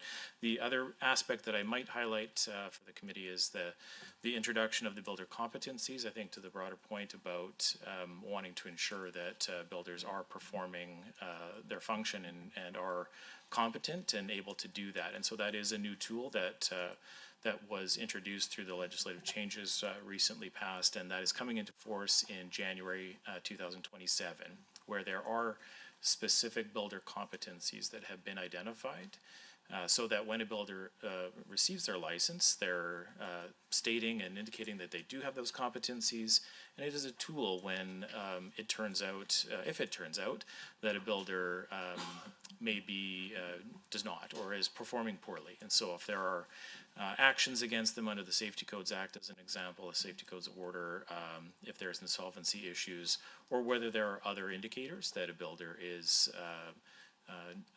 not performing well, those new competencies provide an additional tool for government to be able to work with that builder, ideally, to be able to improve in those areas of those competencies. And if that isn't done, then again, a sort of escalating set of enforcement actions, such as suspension or even revocation of that license.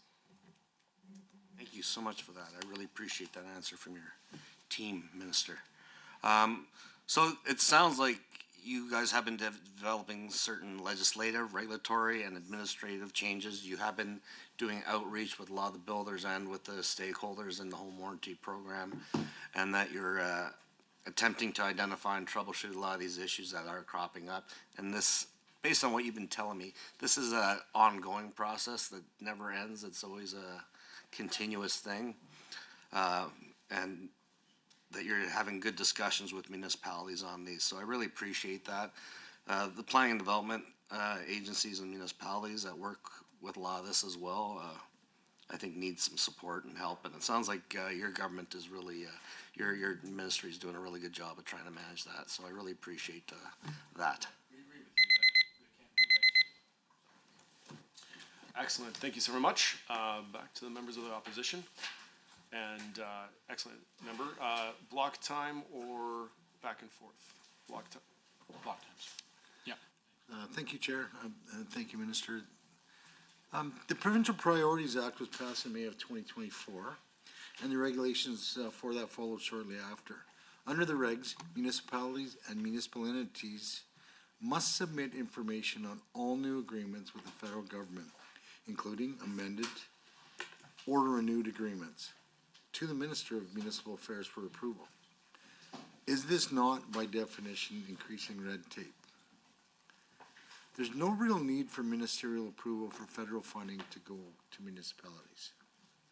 All that Bill 18 has done is create red tape for housing providers in Alberta. This could leave millions in federal money on the table. This has massive implications for Budget 2026 because the second largest revenue line after income tax is federal transfers. We're set to receive more in federal transfers than even non-renewable resource royalties for 26-27. So I have some questions about the impact of Bill 18, and I'm curious to know what is costing the government to be the middleman between municipalities and the federal government. And I'll just also clarify this by saying there was a time when I was on City Council in Lethbridge where we had a fast turnaround for the old gas tax program, and we're able to get over $9 million worth of funding in a very short time to build a municipal transit center in downtown Lethbridge. So the questions I have, quite simply, how much federal funding for municipalities received ministerial approval over the past year?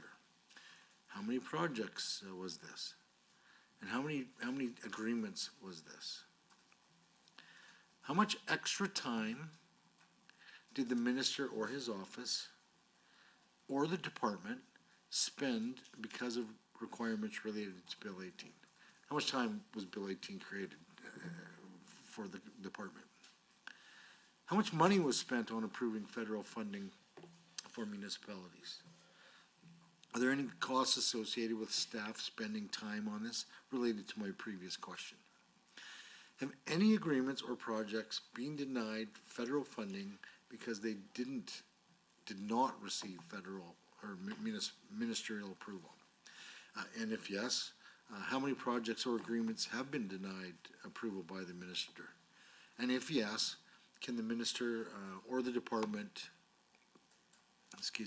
provide the reason for which they did not approve the funding?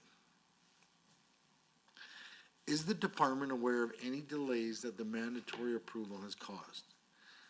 As we know, delays usually result in higher costs, which could be reflected in the budget in the estimates for 27-28 and 28-29. What is the average wait time for the province to approve an agreement?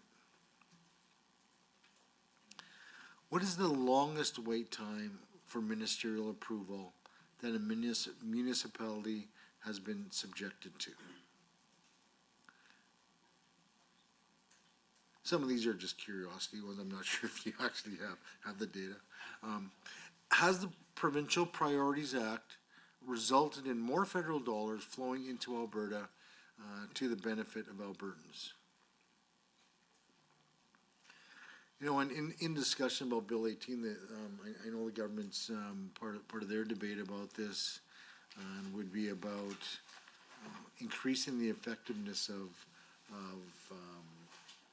negotiating for better funding from the federal government. And I think part of it was the ability for the province to negotiate rather than the municipalities directly negotiating. So I wonder if the ministry can tell me or tell us here whether that's been the case or not. Has Bill 18 actually improved the negotiating or effectiveness in negotiating with the federal government for better funding for projects in Alberta for municipalities? And I think I'll give the rest of my time up.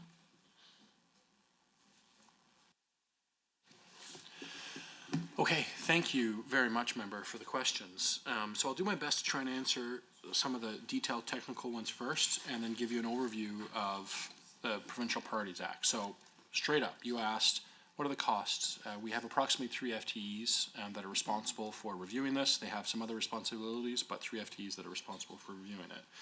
There have been 122 agreements were valued under 100,000 and did not require approval. 37 agreements were valued between 100,000 and 5 million and required approval from the minister responsible. Of these, 30 agreements have been approved, 6 remain under review, and 1 was declined because it did not align with Alberta's priorities. Happily, I can tell you what that was, and I'm not sure if you know or remember this, but when I was in mental health and addiction, in Lethbridge, there was funding going for what I would charitably deem harm production, where the funding was federally being facilitated to teach grade school children how to use meth pipes. This is not a provincial priority. And I will now get to the meat of the matter, which is that this is not red tape, this is the Constitution, Member Miyashiro. That is why we do this, because there are provincial responsibilities. And fiscal federalism, under quote, is a way for the federal government to undermine Alberta's constitutional authority on anything from healthcare and dealing with addiction, all the way to municipal government. This is the division of powers that our Constitution has laid out, that we've inherited since 1867 as a proud Canadian. I'm happy that we have this Constitution, and if members opposite want to understand why so many Albertans are frustrated, it's because we've seen decades of the insanity of trying to undermine true provincial responsibility, and this act follows Quebec's lead. Quebec created legislation very similarly. Whether or not more dollars or not have flowed to Quebec because of it, I can't tell you, but dollars sure do flow to Quebec from federal government. But I can tell you what it is ensuring is that the federal government will come to the province of Alberta if they need to negotiate with the municipality. And that is because we have that constitutional authority. No act of parliament can change this. The nature of our government isn't that the provinces are some, child and creature of the federal government. We have responsible constitutional authority over areas in the Constitution delegated to us. There are extreme circumstances, which we hope the Prime Minister will use in the MOU and making sure we get our pipeline to the coast for projects of national interest. But aside from those few exceptions, healthcare, education, municipalities, these are provincial responsibilities. And we will hold the federal government to account, whether it's a conservative or a liberal, whether it's Mark Carney or Justin Trudeau, trying to undermine the provincial interests of this province. So I'm proud of the Provincial Priorities Act. We will continue to diligently review at Cabinet and with every minister responsible whether the federal government uses its over collection of tax dollars. If it's come to the point where it is one of the largest transfers for a budget revenue for the province of Alberta, maybe the federal government should cut some of its taxes. Maybe that's some of the problem, if all they're doing is transferring it the whole time. And then we could just have Albertans have more cash in hand. The problem we have with the undermining of the provincial government is that we have an elected democratic constitutional mandate to rule on behalf of Albertans. No one else has that. The government is the group of people under the Premier that can hold the confidence of the legislature accountable constitutionally every 5 years to electoral review. And if the feds don't like that, they can run a party in the province of Alberta to try and get the federal Liberals elected. Until then, it will be the United Conservatives that will use the Provincial Priorities Act to make sure meth pipes not handed out or educated children how to use it in Lethbridge, and to make sure that the provincial priorities across this province in every one of our ministries are the priority. Not someone in Ottawa who doesn't represent the interests of Albertans and isn't subject to electoral review every 5 years to Albertans. We're not going to be dictated by Quebec or Ontario or other people across the country what our provincial priorities are. Just because they have huge fiscal levers to pull over the province does not mean they get to undermine the province's interests and the people of Alberta's interests. To call it red tape, I think, is the height of exactly the problem that has led us to this challenge, this amnesia that Canadians have in terms of what country we inhabit here. Canadians are incredibly proud of our heritage and where we come from and the institutions we built. One of those institutions is the division of powers in the Constitution. And those institutions allow the province of Alberta to be accountable to the people for its decisions. Not voters in Quebec or Ontario to tell the federal government how to use their massively oversized fiscal federalism to try and influence us through, I'd say, absolutely politically illicit means, what our priorities ought to be. And meth pipes, not our priorities, member.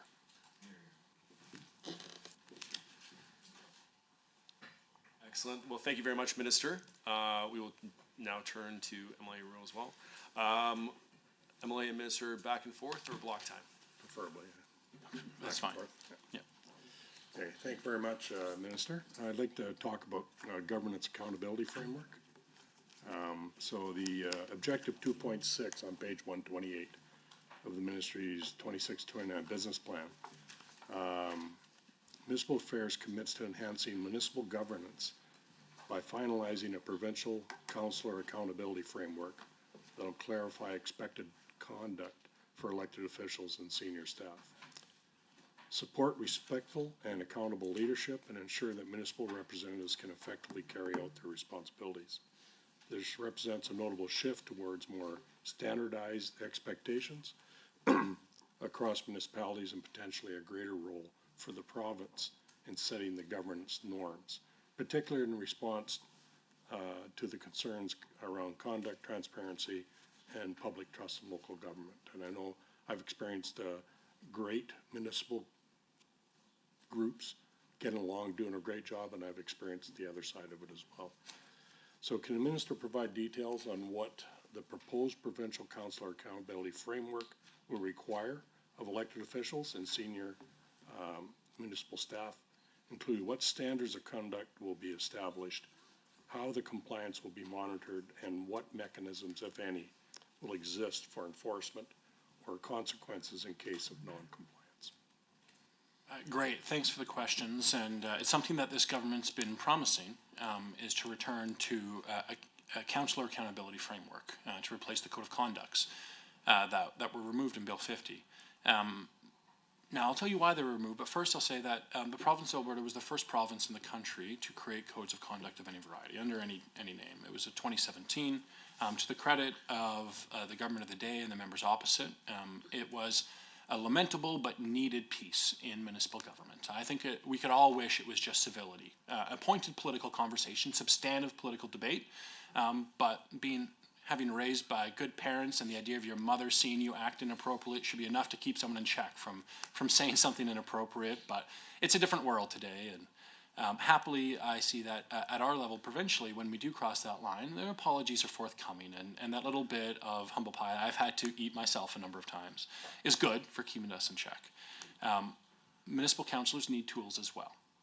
And so 2017 was created, and I think that what we're reintroducing now is really should be seen as a continuity in that same spirit with some parameters and checks on it. Part of this will be standardized meeting rules that we can have across council, so there's clarity in terms of what are the processes going forward where there are differences of opinion that cross from appropriate political engagement on municipal topics into inappropriate topics and conversations. We're also going to have an accountability piece that will have parameters on it, not different from what we saw before in principle, but the reason they were removed is because we saw the weaponization of the codes of conduct in the past. And I know that word's thrown around a lot, but what I really mean when I say that is they were doing politics by other means and continuing political debate and trying to accuse someone of something that was a code of conduct debate, and that's inappropriate. One of the traditions within Alberta provincial, municipal, and even federal politics is this incredibly lively conversation, freedom of debate, and having no political topic off bounds for us to debate. And that is the way that our system functions. Freedom of expression is the oxygen our society breathes. It doesn't function without that expression. And if it can't happen in council chambers, then I think we're sincerely limiting the place that we ought to have the most important municipal debates. And so what I don't want to see is the limiting of legitimate political expression.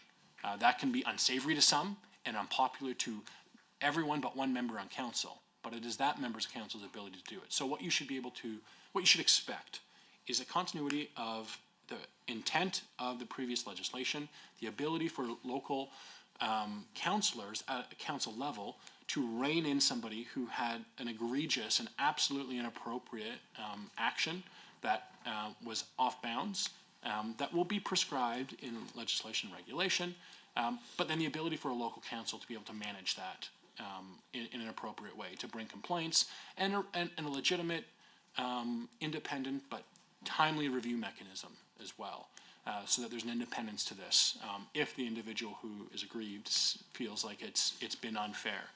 I can tell you anecdotally, the vast councils are asking for it because the vast majority of councils say it's an important tool. Often, just like in our chamber, where someone steps out of line, there's an apology that is forthcoming. There's a recognition that this has been a hot, heated conversation, and I stepped past where I should have been. And having the councillor accountability framework is a part of what that is. Is just its presence allows for a mechanism to bring people back to reality and to account. But we will put parameters on it. So the enforceability will be at a local level primarily, even done informally as it's there as a set of rules that say these are inappropriate and inappropriate actions. This is legitimate and not political, but inappropriate conversation and speech to have. And then that will be largely a local mechanism with the ability to appeal, et cetera, like we saw before. So my hope is it's robust, but with parameters around it, so that that question of abuse isn't happening. And I think that if you were behind the veil of ignorance and didn't know whether you'd be subject or not to the code of conduct complaint, to the councillor accountability complaint, you'd want that too. You'd want to know that your freedom of expression and your responsibility to represent your ratepayers, electors, and residents was not going to be impinged because a majority of council politically disagreed with you. And I think that if you come to the creation of a code of conduct or council accountability through that framework, through this veil of ignorance of saying before I am on one side or the other of a debate, if I didn't know where I landed in majority or minority, how would I want to structure it? That's been the way that we've approached it. So what's the timeline for implementation of the framework? And Are we out of time? Did I talk too long? No, you're good. You just weren't able to speak more than 5 minutes, so Oh. he's able to ask his question. so the timeline for implementation, and how are you involving councillors and municipalities in this discussion? So we've had conversations with councils throughout this. I've met with council, let them know where we're going. I've heard a lot of feedback from councils and from associations saying that this is needed. And then as we come, stay tuned. There'll be more announcements on this soon. As we come through, there'll be a regulatory quality to this as well. Regulation is going to have a large part of it. That's the appropriate place for a lot of the details to live. Structure in legislation, and then a lot of the nuts and bolts of the details of the policy should be in regulation, so it can be adaptable to the circumstances as we go forward. And so that piece around regulation, we'll be working and consulting closely with the associations, RMA and AB Munis on that, as they're very intimately affected by it. So I'd like to switch now to tax ratio compliance. The Ministry's 26-29 business plan includes a performance measure tracking compliance with the legislated 5-to-1 tax ratio, page 127, which sets the maximum allowable difference between non-residential and residential property taxes rates in municipalities. The ratio is intended to promote fairness and economic competitiveness by ensuring that businesses are not disproportionately burdened compared to residential taxpayers.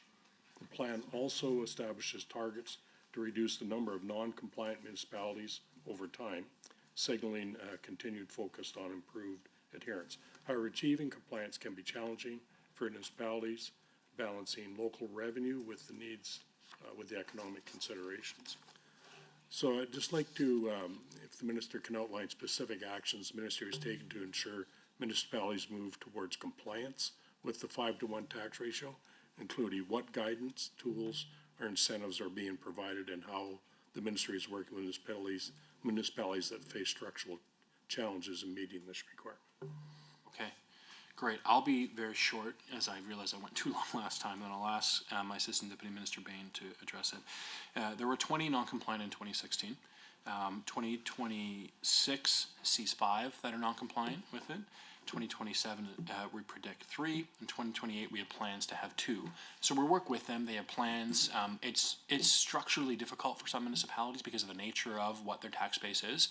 And so it's not just a question of sort of like defiance or something like that. They understand it's a law. They're working towards that, and we work closely with them. As far as the tools go, with the remaining 36 seconds, ADM Bain. Thank you, Minister, and through the chair. There are essentially 3 categories of municipalities we deal with. So there are some that occasionally go over the line of the ratio by accident because they don't necessarily appreciate how it applies to subclasses of tax, for example. So we work with them on an education basis. There are municipalities who continue to make progress, so we continue to sort of informally reinforce that over the years. And finally, there's a third category of municipalities that are significantly out of whack with the ratio. And those, the minister issues a formal request to them to provide a plan to come back into compliance over a defined period of time, and the minister then approves that plan. Excellent. Thank you, members, and as well as Minister for that, those questions. Excellent. Member Miyashiro, Minister, member, back and forth or block time? Block time is fine. Perfect. Thank you. Thank you, Chair. And Minister, I appreciate your answers and your passion on the subject of my last block. I just want to ask you a couple quick questions to catch up with on what I just asked. Is the department aware of any delays that the mandatory approval has caused? What's the average wait time for the province to approve an agreement? What is the longest wait time that the department knows of for ministerial approval that a municipality had to wait for? And those are related to the last block.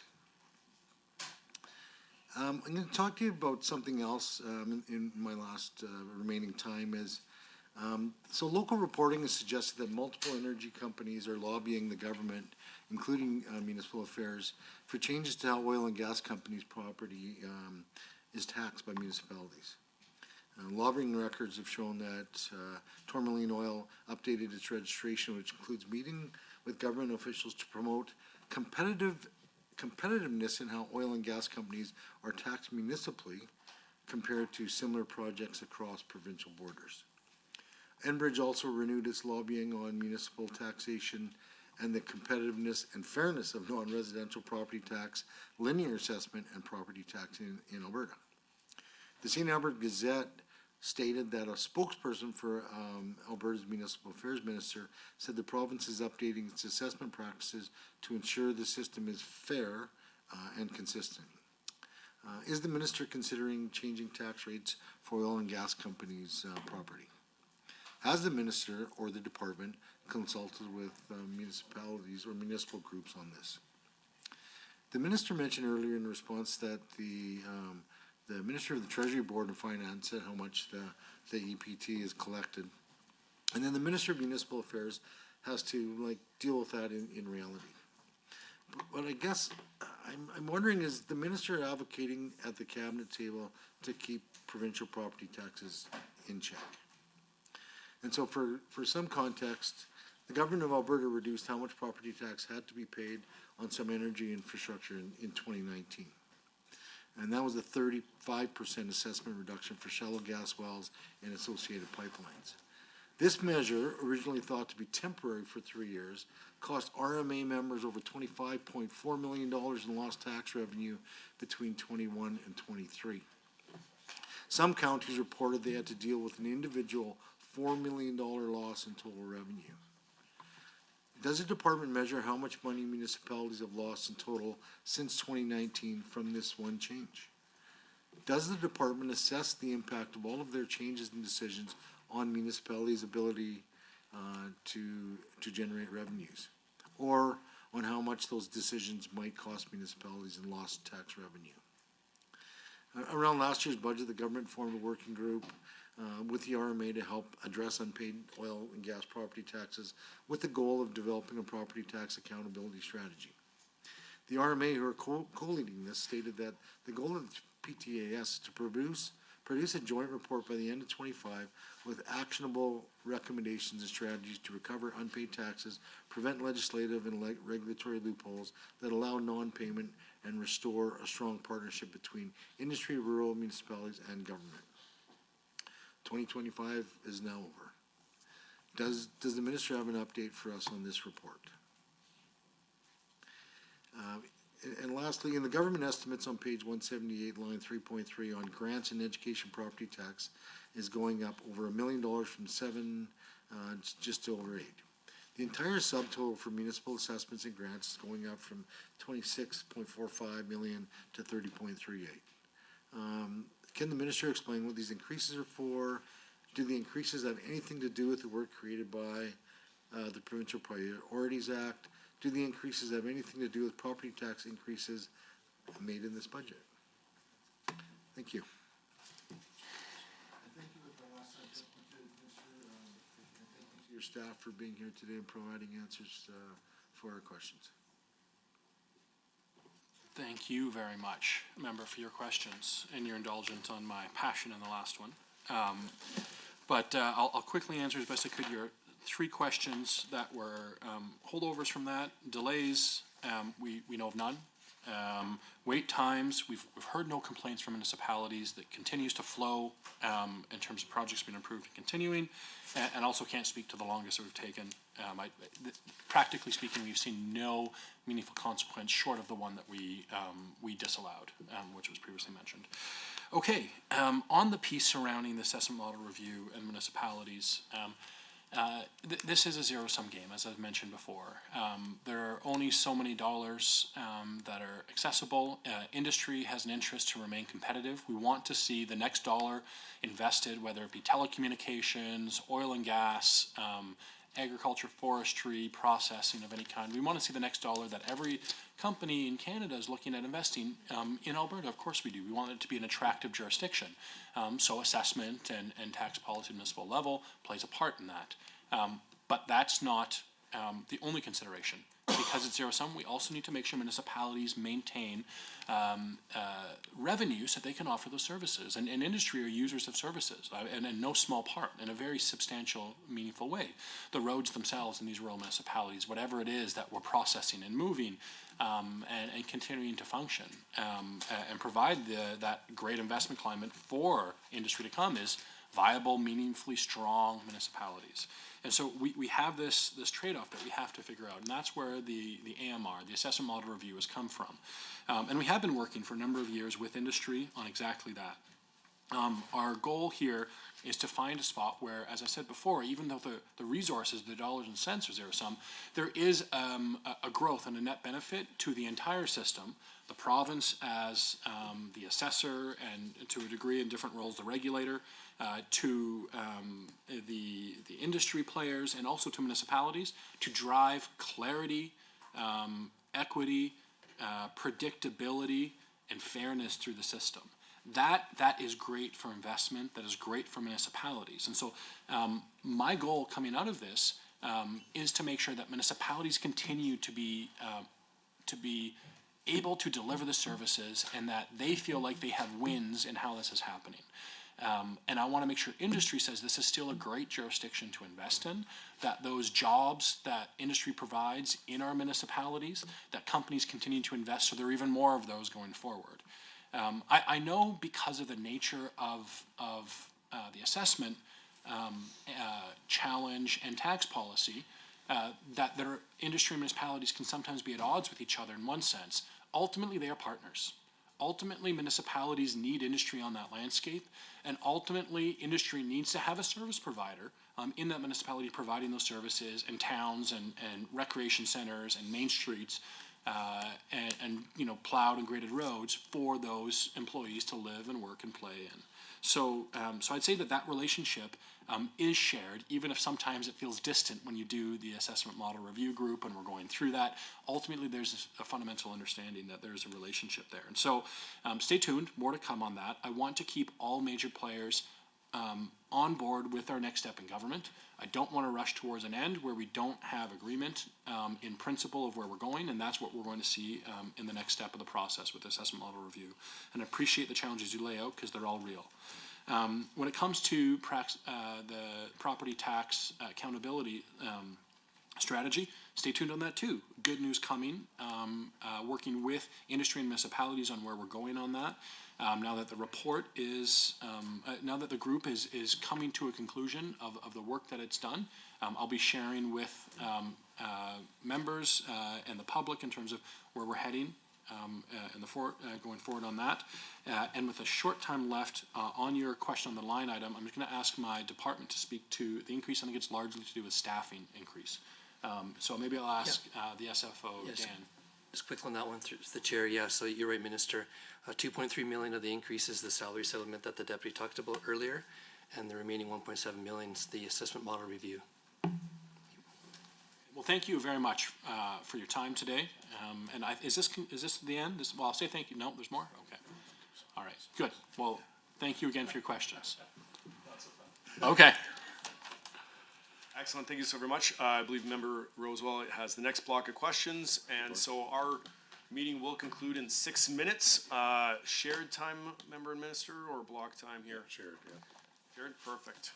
Great. All right, I'd like to talk about municipal debt oversight and long-term viability. So, Minister, Alberta's government has emphasized fiscal responsible municipal governance under Outcome 2 on page 128 of the business plan. As municipalities undertake major infrastructure projects, debt financing can be an appropriate and strategic tool. However, maintaining sustainable borrowing levels is essential to protecting future taxpayers and preserving long-term viability, municipal viability. Clear oversight frameworks ensure that borrowing decisions remain responsible, transparent, and aligned with economic realities. And I've seen this in my constituency. The cost of building things is just mind-blowing. One of my towns, the engineer's report is saying that they might have to build a new swimming pool, and it's like $50 million. It's just an unbelievable number, and that's their total debt that they're allowed to take on. So it just seems like such a, but you gotta manage that, right? And so how does the ministry assess municipal debt levels and borrowing practices to ensure long-term fiscal sustainability across Alberta and the municipalities? Like, do we set the limit that they do? And if you could just explain that. Yeah, good question. And if there's technical details, I might turn to my assistant deputy minister to help. But we do set a debt limit for a municipality. It's a formula based on their population, based on their revenue, And the limits are there for good reason. Municipalities, as we all know, debt is just taxation delayed. There's not another form of collecting other than you or someone down the line taxing more to recuperate that. So it needs to be prudent and smart. Municipalities should be very careful, as we saw with the question from Member Miyashiro, that we had only a short time on. Gibbons is now in a very difficult spot surrounding exactly that. So we set the limits. There are audited financials that need to be reported annually to the government. So that we understand where their debt is at, is it growing, are they in the 5-to-1 tax ratio difference that you mentioned previously. All these things are reviewed through audit financial and submitted to our team. Debt financing is an important part of how the entire world, heck, my mortgage, debt financing, right? The province of Alberta uses debt financing to finance many of our larger infrastructure. The Canadian Infrastructure Bank is largely debt financing mechanism for large infrastructure pieces. There's no doubt that debt financing is a part of it. And as supply chains have stretched, the cost of labor has continued to increase as inflation's increased. It's become harder and harder. And to Emily Petrovic's point, you see more challenges surrounding complications with very complex building codes and regulatory responsibilities for zoning development at a municipal level. All this just adds to the cost of capital. The cost of capital is the cost of the project, right? And so debt financing is inevitably a part of how we do major projects, but largely we set a limit because municipalities have limited fiscal capacity, even large ones when it comes to debt. And so even Edmonton and Calgary, the largest municipalities in our province, and 6 and 7, 5 and 6 in the country, they still have limits provincially too, because we want to make sure that they're acting responsibly with that taxation delayed. So, as I understand it, like municipalities have been borrowing more money, like they've been shortfalling given all the bills and the stuff that they have to cover. So is there a trend towards them getting close to their debt? And what additional guidance and oversight measures are you looking at? I'll ask my assistant deputy minister to talk about whether they've been borrowing more, and I think that's probably true, but it's not as a result of deficits in year. The municipalities can't run deficits in the way that they budget. They find out what their expenses are. That's the first step of the process. They have their assessment, whether it's designated industrial or it's residential and done by the municipality, so they know the assessment value, and then they create the mill rates next to it. And so they always come up, this is the thing about municipal government, they always come up with the amount of money they need. Based on what they set their budget at. So the time to have fiscal responsibility as a municipal government is done in the first step of figuring out what is it we're putting on the bill? What are we ordering at the restaurant? Because they're always going to come up with the revenue based on their mill rates to fund that, right? So they don't operationally run deficits. Whatever the requisitions are and whatever their operating expenses are, they can go into debt for different projects, capital expenses, et cetera. But operationally, they don't do that, and there are limits around how that works. Well, I just know like I've had a few small towns become hamlets and become part of the county or the MD, and when I talk to the county and the MDs, they just soon not have that happen. Yeah. They'd rather not. And one of them, I liked his comment, because they do share recreational facilities and fire and stuff like that. And it's like the one MD, Reeves said, I'd rather support him because I don't want to manage him. And I think that was a great comment on his part. Well, I'll address in the short time we have left the giant, boy, did you hit a topic there on viability and sustainability of rural municipalities and small municipalities. It's been a huge challenge, one that this government's going to take seriously. It's in the mandate items that are received from the Premier. So we're going to do it in collaboration with municipalities. But as Albertans, it does us no good to bury our head in the sand and pretend like a lot of these small municipalities are viable. If they've been through viability reviews once or more often, returning back to it, and the tax base is just so small, it's hard to do those big capital lifts that they need to for infrastructure upgrades. So. Well, I hesitate to interrupt, but I must advise that the time allotted for the consideration of the ministry's estimates have concluded. Thank you, Minister. Thank you, every member, for your questions. I would also like to remind committee members that we are scheduled to meet tomorrow, March 11th at 9 a.m. to consider the estimates of the Ministry of Indigenous Relations. Thank you, everyone. The meeting is adjourned.